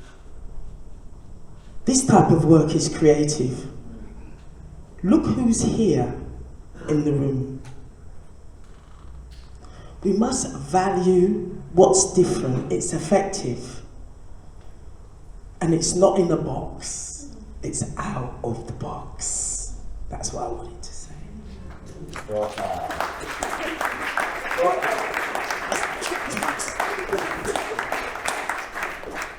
Can we give this panel an amazing round of applause, please? Thank you. Thank you very much. Thank you. And I am the person that has overall responsibility for the commissioning and planning of mental health services in Lambeth. So I work with a range of partners, including the local community, as well as some of our key service providers, including the South London Wolseley Trust. And it's my responsibility for making sure that we provide safe and effective and appropriate services for local people. So that's there. Yes, good evening, everybody. First of all, I would like to say that this has been really an eye-opener. Absolutely brilliant. And art is a really good way to protest and for people to understand. So I'm Marcia Rigg. I'm the sister of Sean Rigg, who suffered with mental health and was killed by Brixton police officers after a psychotic episode and the use of excessive force, and he died in the way that we all saw George Floyd died. And Sean's case in the United Kingdom is not an isolated case. I'm an activist, a campaigner on the issues of mental health and policing. I'm a public speaker internationally and nationally. I speak to criminology university students, and I'm one of the 100 Great Black Britons 2020 in the United Kingdom. Yeah.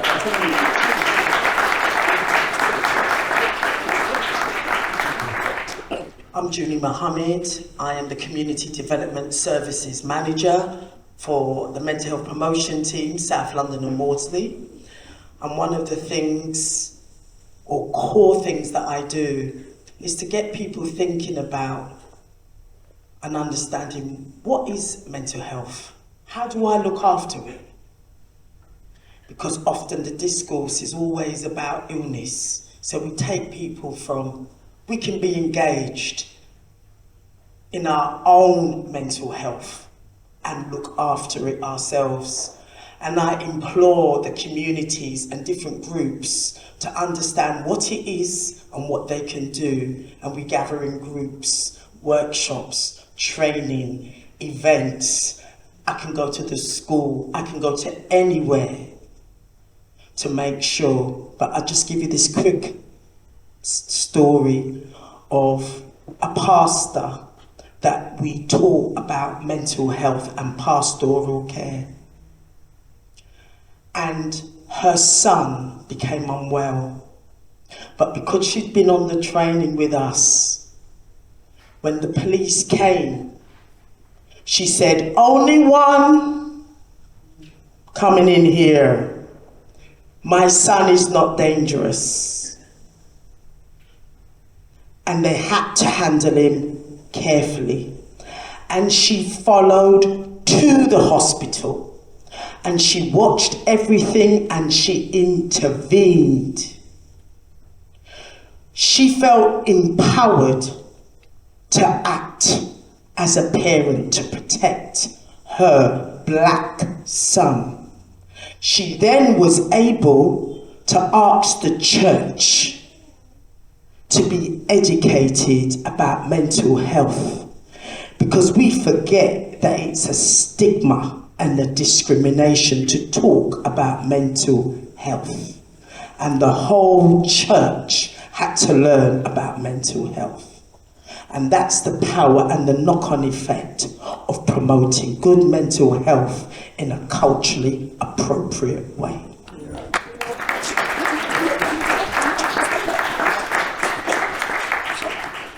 Ginny. So my name's Natalie. I'm the Programme Director for an organisation called Black Thrive. Our work, sort of like the catalyst for our work, was as a result of the death of Sean Rigg. And our work is really about how you address racism within health and care systems. And so our work is more around kind of interfacing with statutory systems, so trying to influence their policies, their practices, and for us it's about even really starting to rethink about evidence in terms of what evidence we have available around what is mental health, because a lot of the evidence has been produced through a white Eurocentric lens, trying to understand our experiences through a perspective that is not related to ours. So for us, our work is about creating our own evidence, so doing our own research through a black lens, and also kind of designing interventions with black people for black people.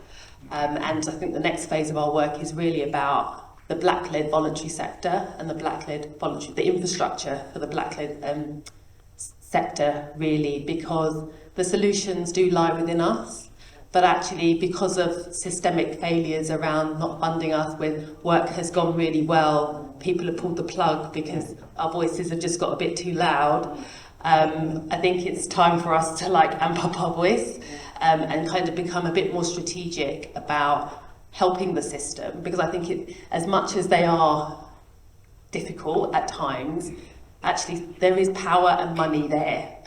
And we kind of do need to sort of work with them as well as doing the stuff that we need to do for ourselves, because sometimes the system learns by what we do, and I think that's kind of where I'm really interested and excited about us kind of showing how African-centred approaches to healing are perhaps more effective than kind of just, you know, focusing on the kind of medical route. And I think that's, something that a space that we really need to kind of move towards.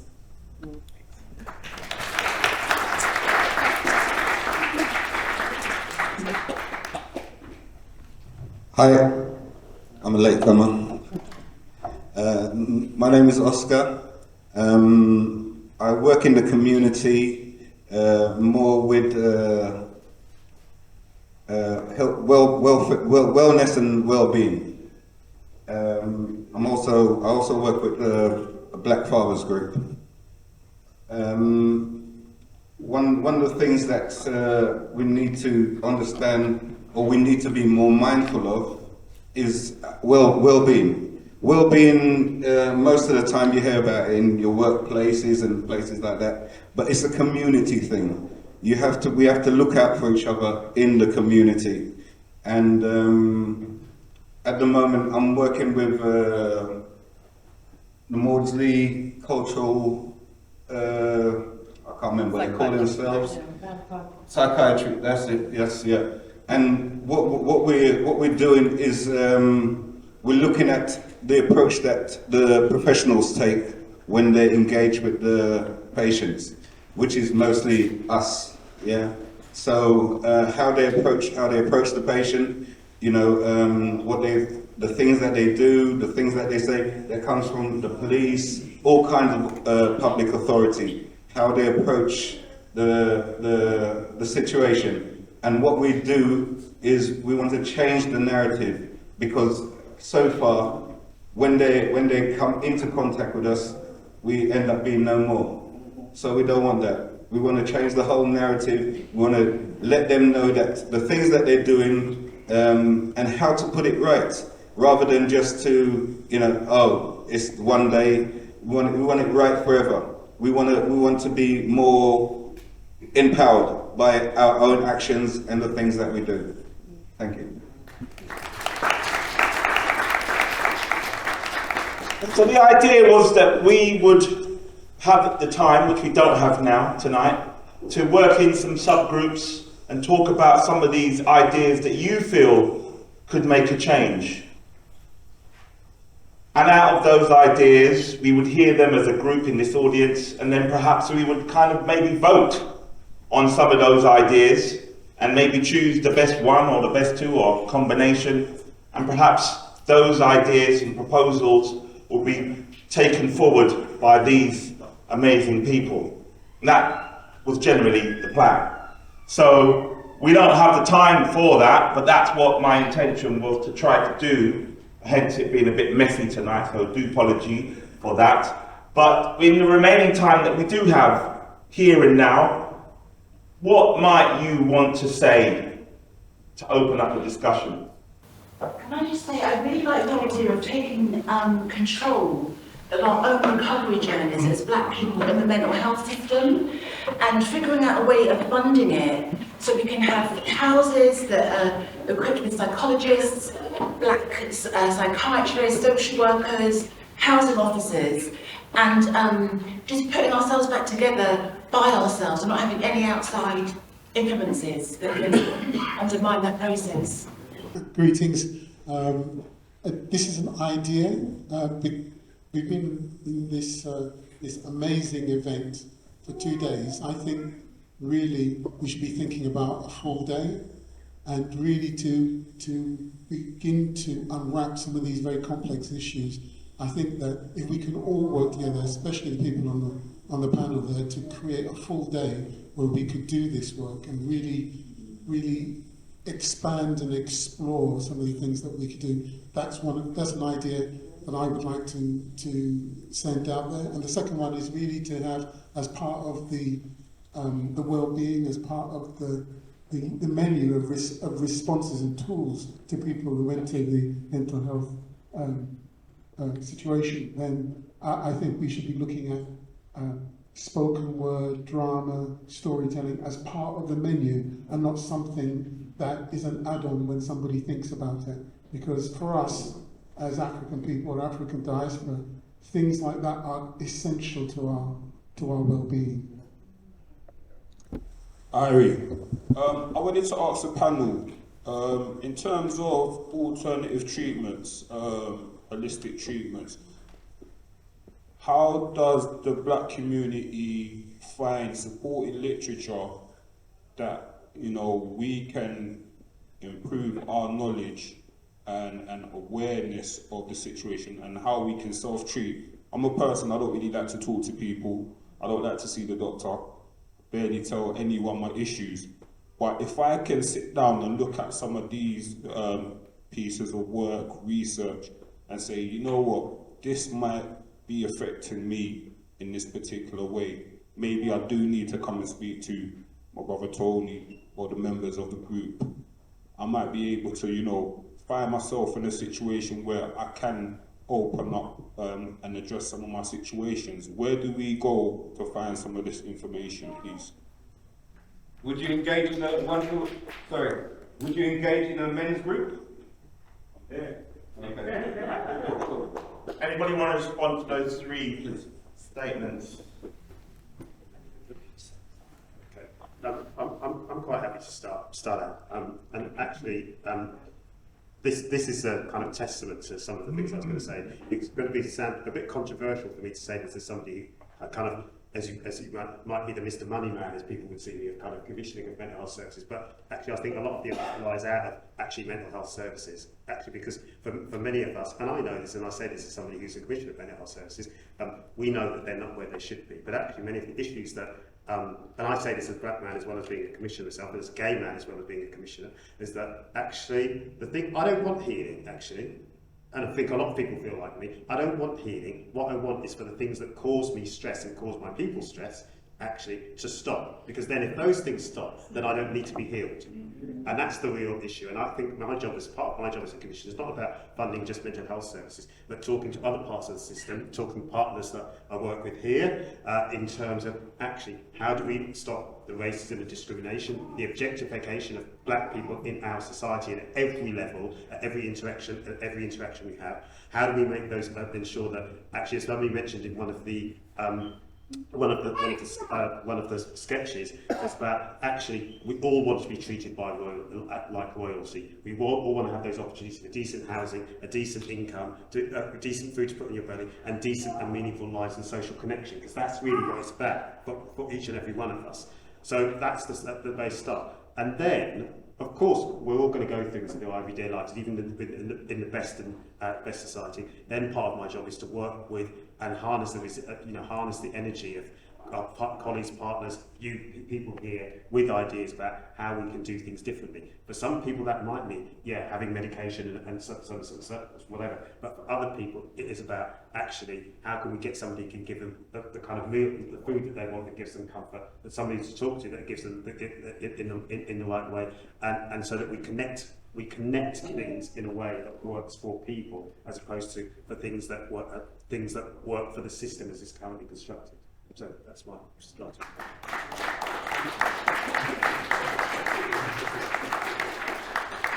Yes, I'd actually agree with that. I don't work in the mental health services, but I do collaborate with them from a personal experience. And I think the personal experience is very powerful to share.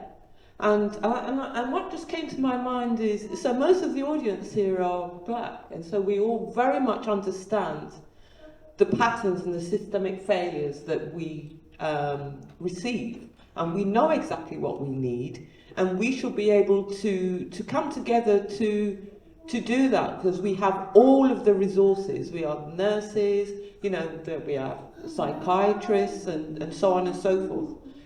I think that those people that work in the sector, like yourselves and Junie and Natalie, for you to have a room full of white people, the psychiatrists, the people that you work for, and explain it to them so they can sit and hear and listen from your personal experiences. They have heard in many instances where we have webinars and internal meetings, but I think in the artistic manner that you showed, the third sketch with the injection and it's very powerful because that's one of the essence of the things that the stigma that we receive and the disproportionality of black men being overpopulated and whatever. It's also important to show that it's not just men that are affected. It affects the ordinary working class people, and I think they are more willing to hear, because I think, correct me if I'm wrong, that when, from the white people that are sitting in this room, that when they sit and hear all our plights, that they will say, but we too receive the same system. And if we can do this collectively, it's very powerful to go to the systemic government, really, because nobody is actually made accountable. But if we were all to shout at the rooftops and to work together, maybe we could see change. But really, we know that we have to do this for ourselves, because it's never going to happen. This is a business. You know, they say the slave Atlantic trade has been abolished, but slavery still exists in the schools, you know, in housing, in prisons, in mental health institutions. They are still earning a fortune on the back of our pain and our trauma. And this really you know, Child Q, I call her Queen Child. We as black women were raped for hundreds of years. You know, this is nothing that you're not aware of or they're not aware of. But, you know, it's important that we teach this to our future generations, because they're experiencing the trauma, you know, where we were raped, and now a 15-year-old young girl in Hackney was violated in that manner by two women who wouldn't do that to their own daughter or their own family. You know, they would be fuming, and so are we, you know, and we must never, ever, ever give up. That is the trick, you know. And when we have the public's interest always wins in court. You know, when you have the whole community, you know, shouting at the rooftops alongside with all the stakeholders and so on and so forth, it's very powerful, and we can't lose, as far as I'm concerned anyway. But we do it for ourselves. Don't bother wait on them.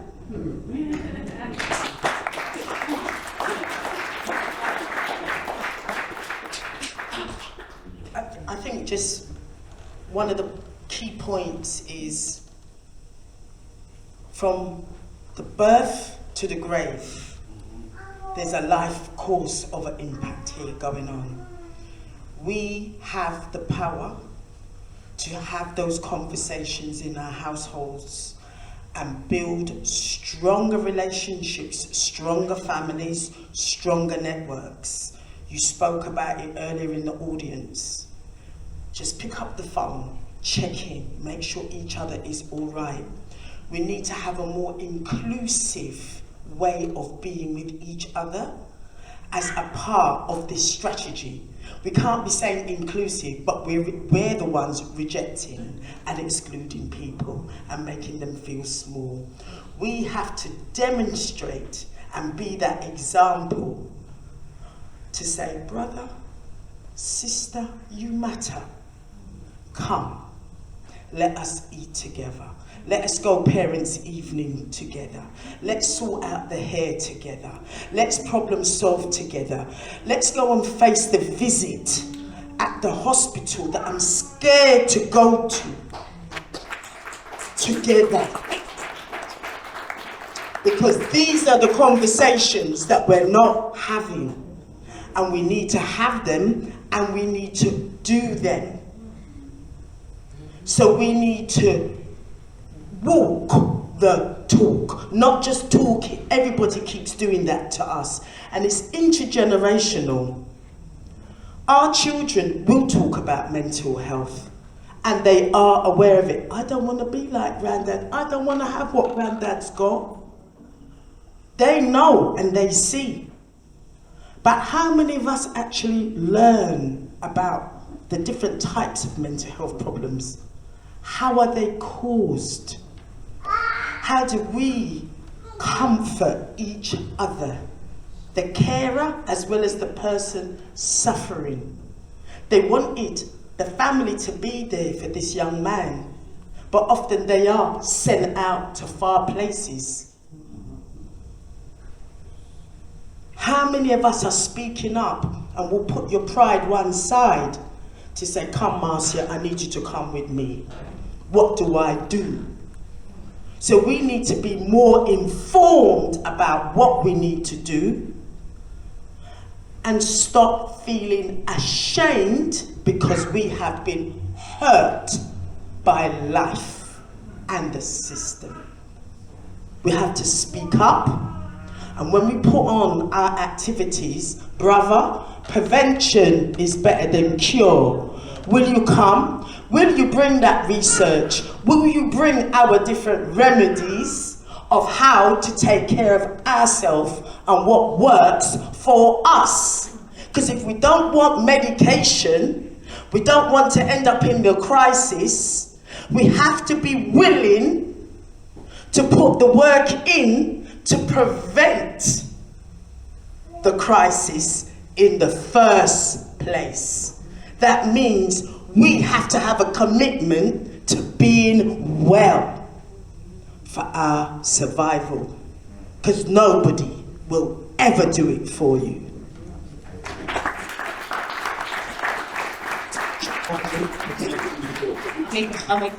I'll make it quick. So yeah, I would agree with everything that everybody said on the panel. But I would say that I think making space for our healing is important, because I think generally as Black people we're expected to just suck it up and move on.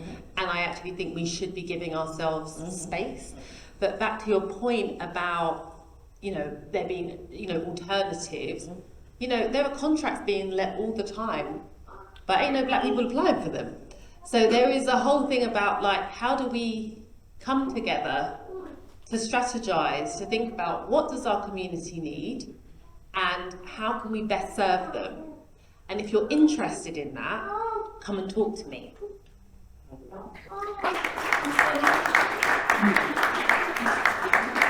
Can we give a round of applause for this amazing audience? Thank you. Thank you very much. Thank you.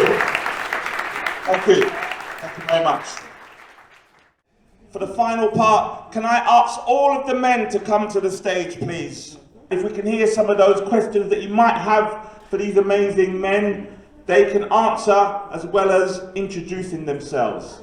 Thank you, gentlemen. I have a question just based on, stemming from recent events around Will Smith, Chris Rock and Jada at the Oscars, and as men, on your journeys through expressing mental health creatively, if you were in a similar situation, how would you have dealt with it?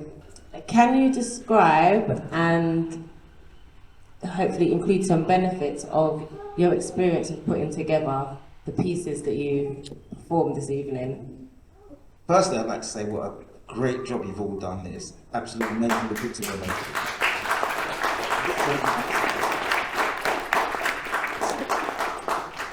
And also, and it's not a criticism in any way at all, I would just love this to be seen, not just by us, but by the white folks.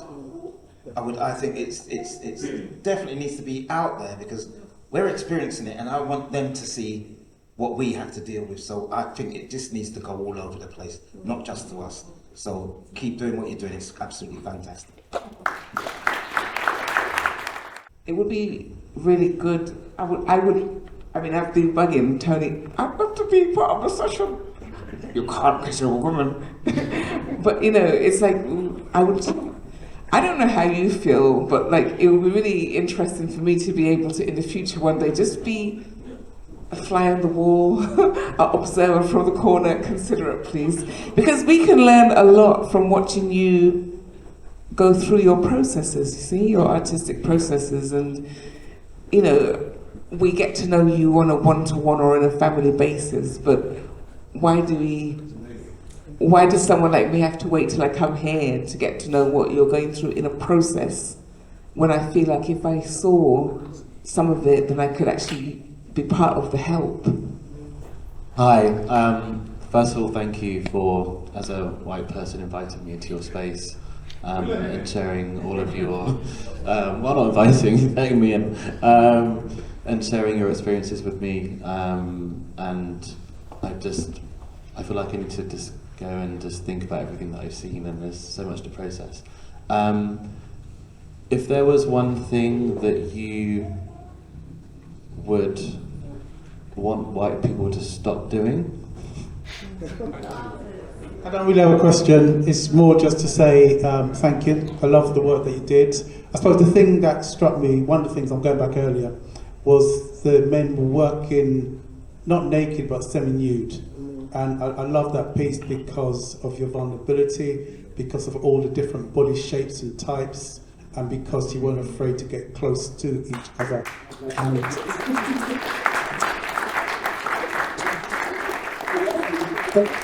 not me, because I didn't do it, I'm just talking here. Yeah, but I love that piece of work. Yeah.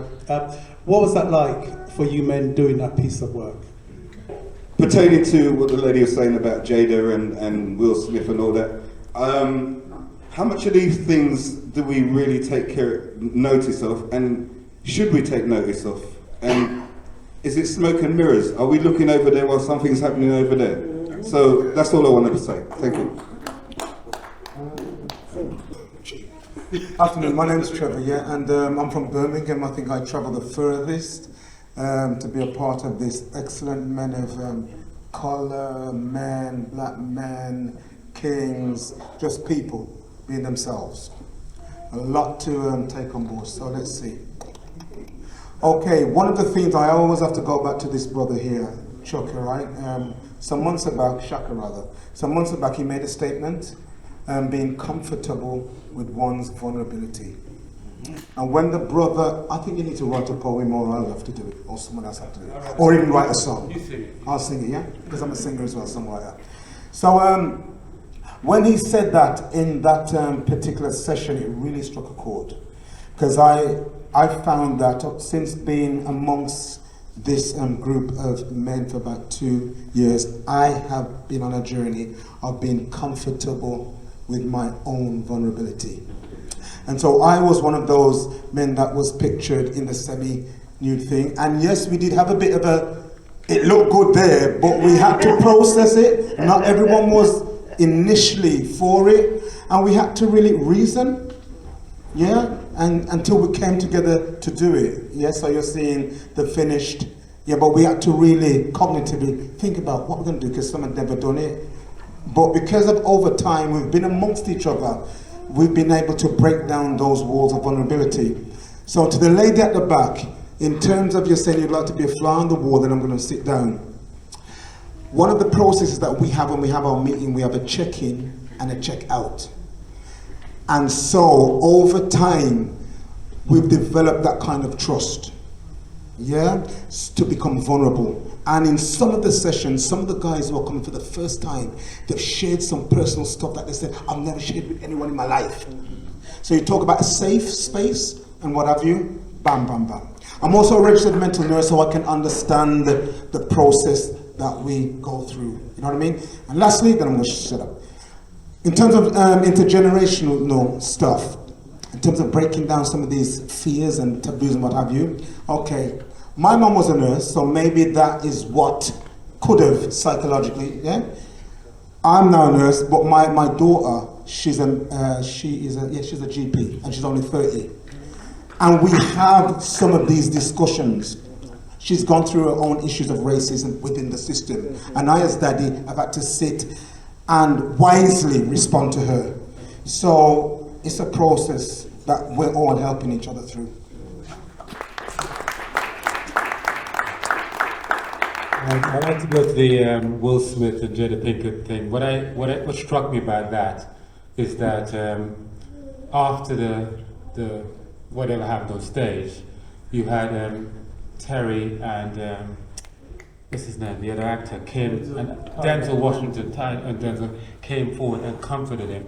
And I thought that was very powerful. No matter what happened on stage, that was very powerful. They came together as men to comfort each other.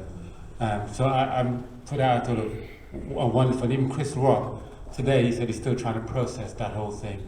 So they themselves have a journey to go through, and I just leave that to them.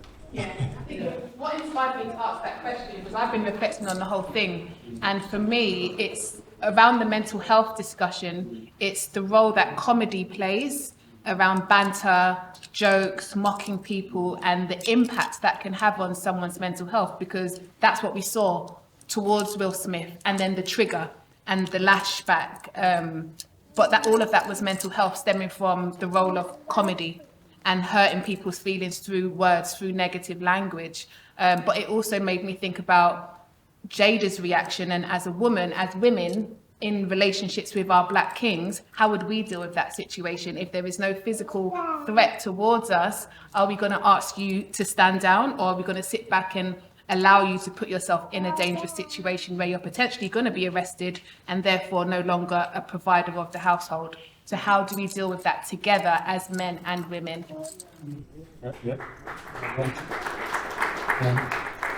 I'm going to quickly go through because there's plenty of us, as you can see. And for the white gentleman over there, you know, one of the things I've noticed that white people are starting to feel uncomfortable, and you just have to deal with it and let it ride through the wave, because we've been uncomfortable for so long. And I say this passionately because I was away on a weekend on extreme character change and thing, whatever. And it was predominantly white guys. In fact, it was 50 men, and it was predominantly white guys there. And I said, what's with the diversity here? There's no diversity.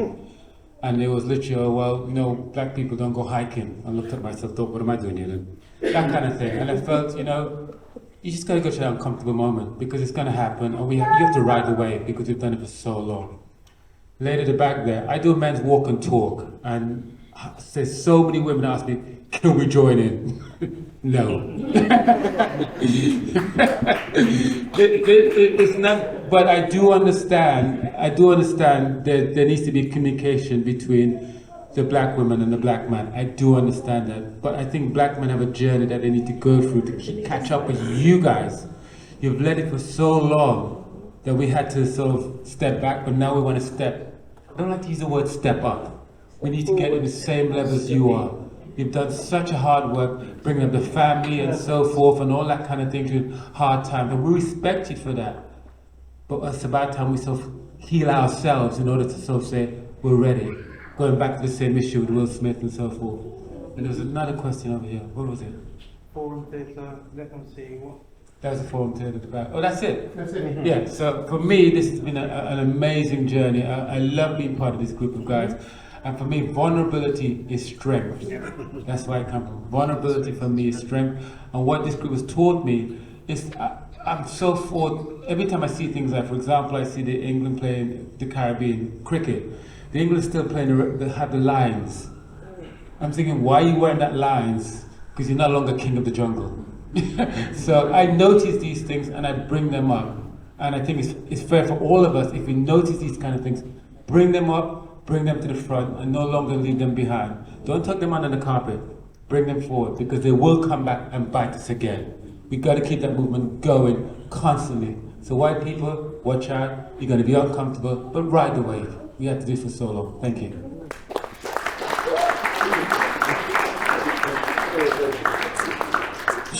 Just talking on the back of that, have you ever gone to Base Camp Black Mountains?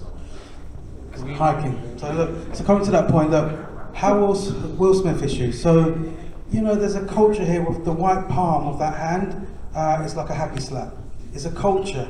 Now, our youth, all the youth, we have to educate those muscles in the mind. And I wish there was no more fighting in the greater playgrounds with mankind.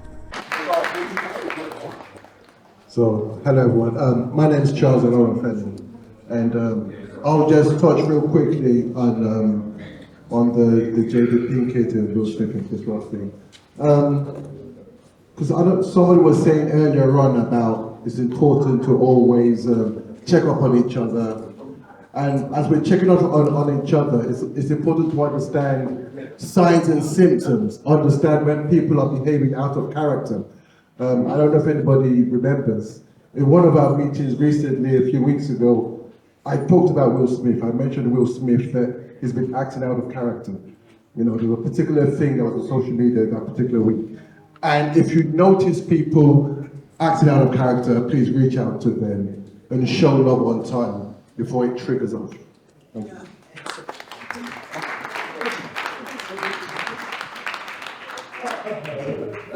Good evening, everybody. Thank you so much for coming.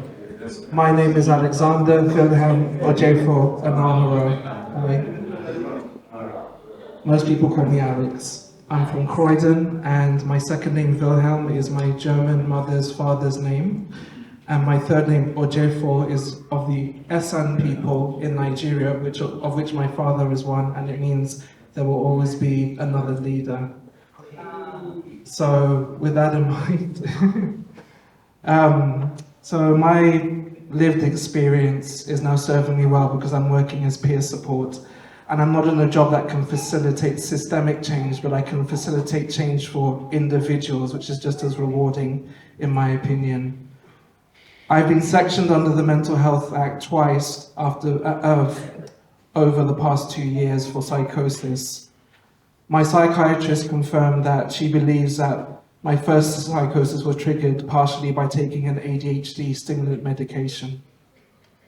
With that in mind, I've also been violently restrained in general hospital waiting to be taken to psychiatric hospital to the point of being bruised and injured.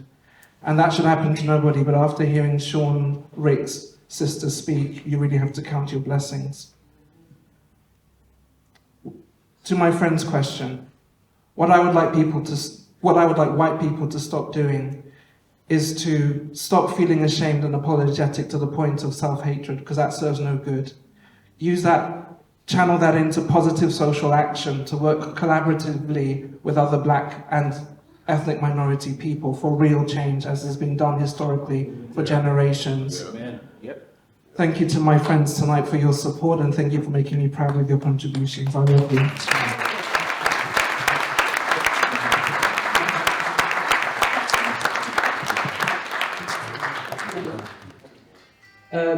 Short to it. My name is Keith. In 2010, my nephew was 26 years old, and he committed suicide. And my journey is to break down the barriers, break down the taboo subjects that we do not talk about for whatever reason.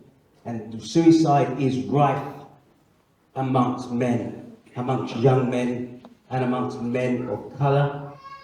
And it shouldn't happen. And it's about one of those things we don't talk about. Mental health isn't spoken about, and it needs to be spoken about. 1 in 3 of us suffer from mental health. But define mental health. What is mental health? And if I'm going to be up here, and if I'm going to provoke a trigger or provoke a reaction because I'm talking about something that needs to be spoken about, then so be it. That's my journey. That's my path until I meet my nephew back upstairs. Thank you. My name is Lloyd. I'll keep this short and sweet. The questions are to Amanda,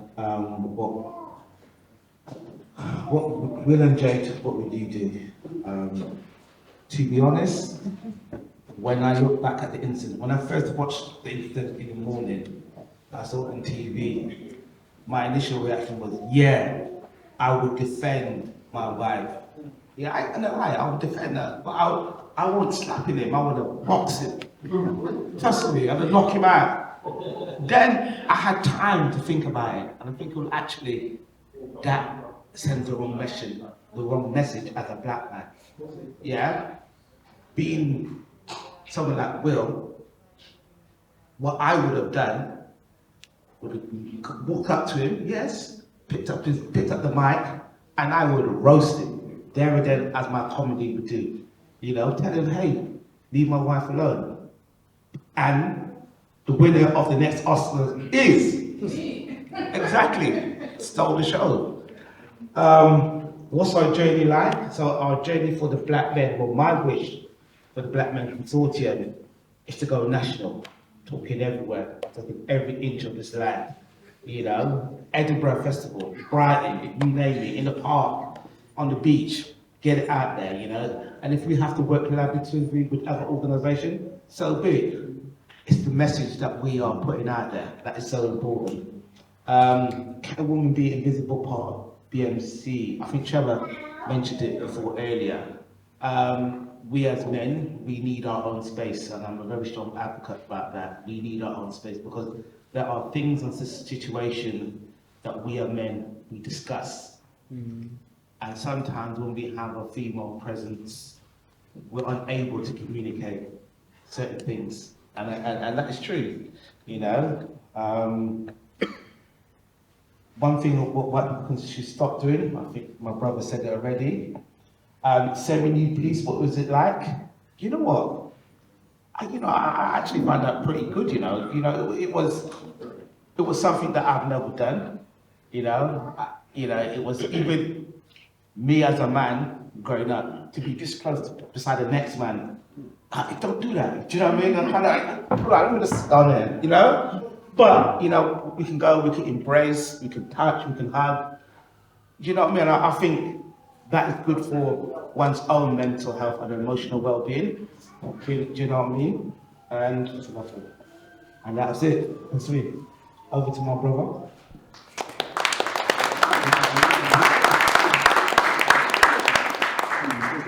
Good evening, everyone. My name is Tony.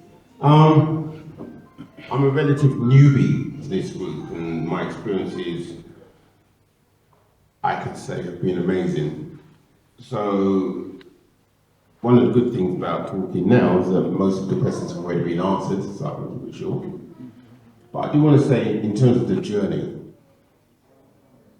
simply this: if you know a man that is not part of a talking group for men, encourage them to join one. Encourage them to join one.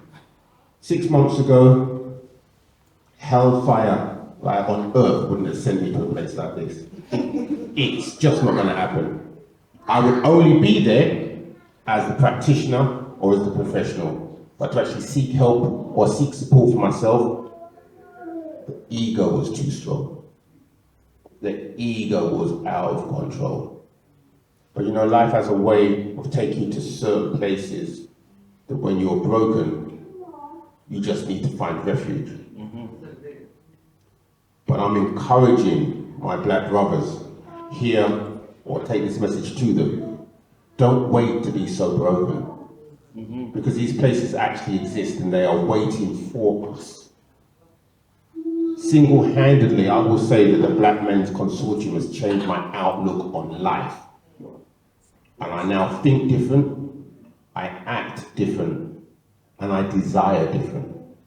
And if you think that's something that another black man should experience, it doesn't have to be BMC, but a black man's talking group, please encourage them to join it.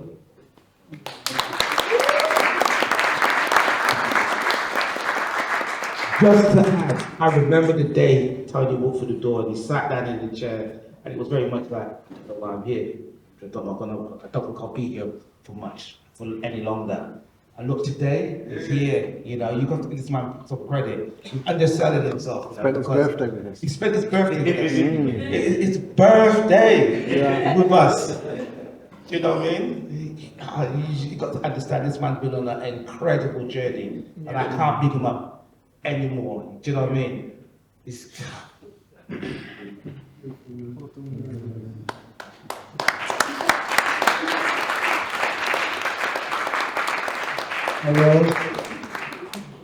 Hello, my name is Fernando Oliveira, and I like to talk Trevor. You haven't come from the furthest. I came from Portugal, so. And everyone already said everything, so I don't have much to say.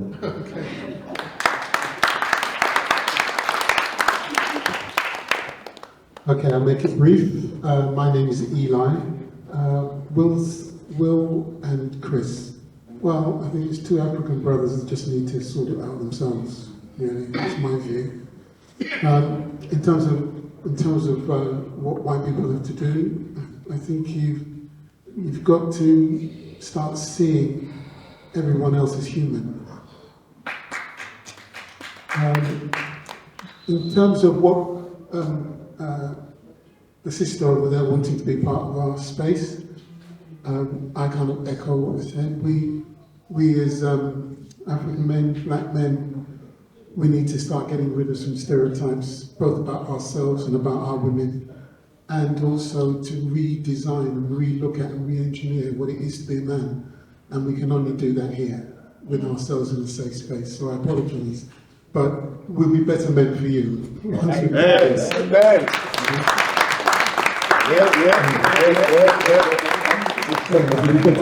Better queens for our queen. That's really.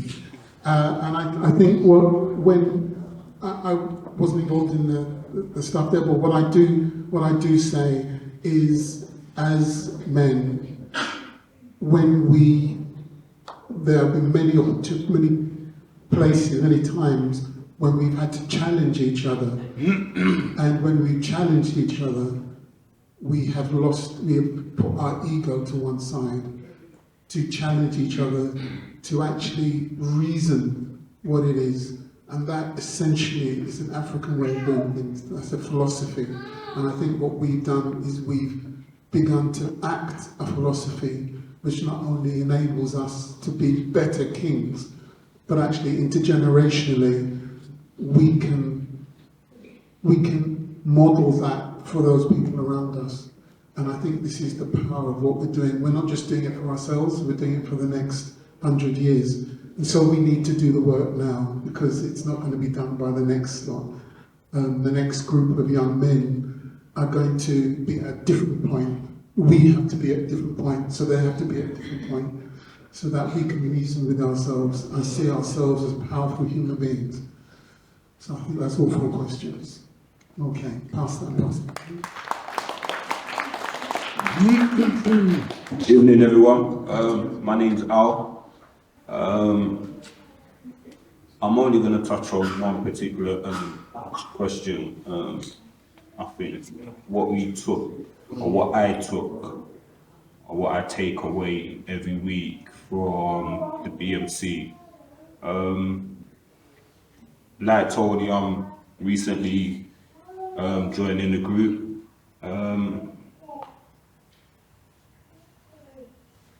Just to come on a Monday and meet people you don't know.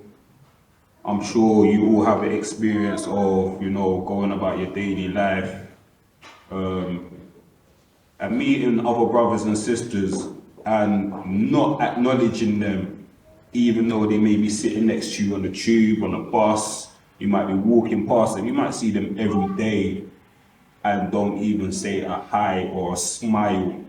I can be like that.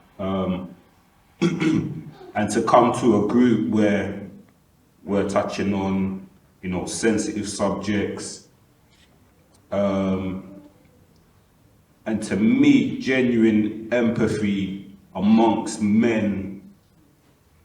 There's very few places,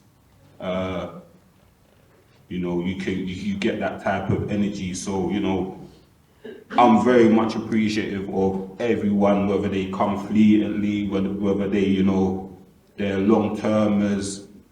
The energy that we give each other, we reciprocate amongst each other is immense. And barring the 2 weeks that I've missed, sometimes I'm like, listen, I've got work to go to after this, but I'm not missing this session. I've got to get in, Yeah. So, just being appreciative of everyone's, input, your input, being here, supporting us, the work that we've done, everyone down at the Mosaic Centre, it's a lovely feeling, and it's infectious, and it makes you want to come back. So hopefully, when we do come back in the new season, you support us, we can support the wider community, and just give some of that love back to the wider community.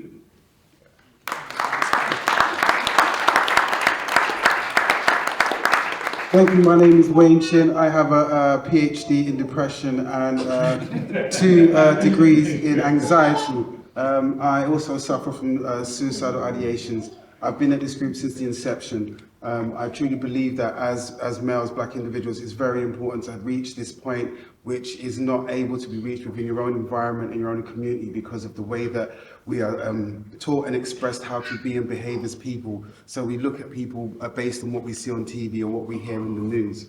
In terms of the question with the white people, I'd say it's all about not just you, but ourselves changing the narrative and the syllabus which our children are grown and raised on. Thank you very much. Good evening, everybody. My name is Terence. I'm a recovering addict, and yeah, I'm at peace, and I've unified with the group. So I'll leave it there.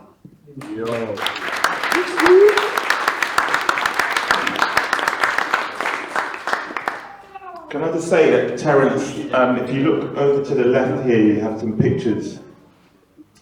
And there's the pictures here by Drew. Drew, can you stand up? Drew can tell you all about these pictures, but there's smaller pictures that you see on the seats. Stand up, Terence. Terence drew those pictures.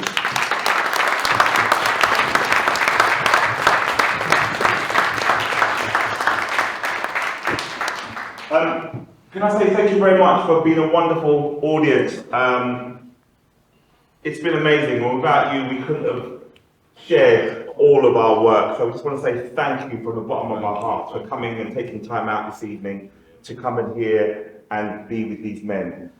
Before you go, please look at Wayne Chin's photographs of his experience of living on the streets of Lambeth, where he took pictures of different experiences. I want to thank the library staff. Thank you to the library staff for giving us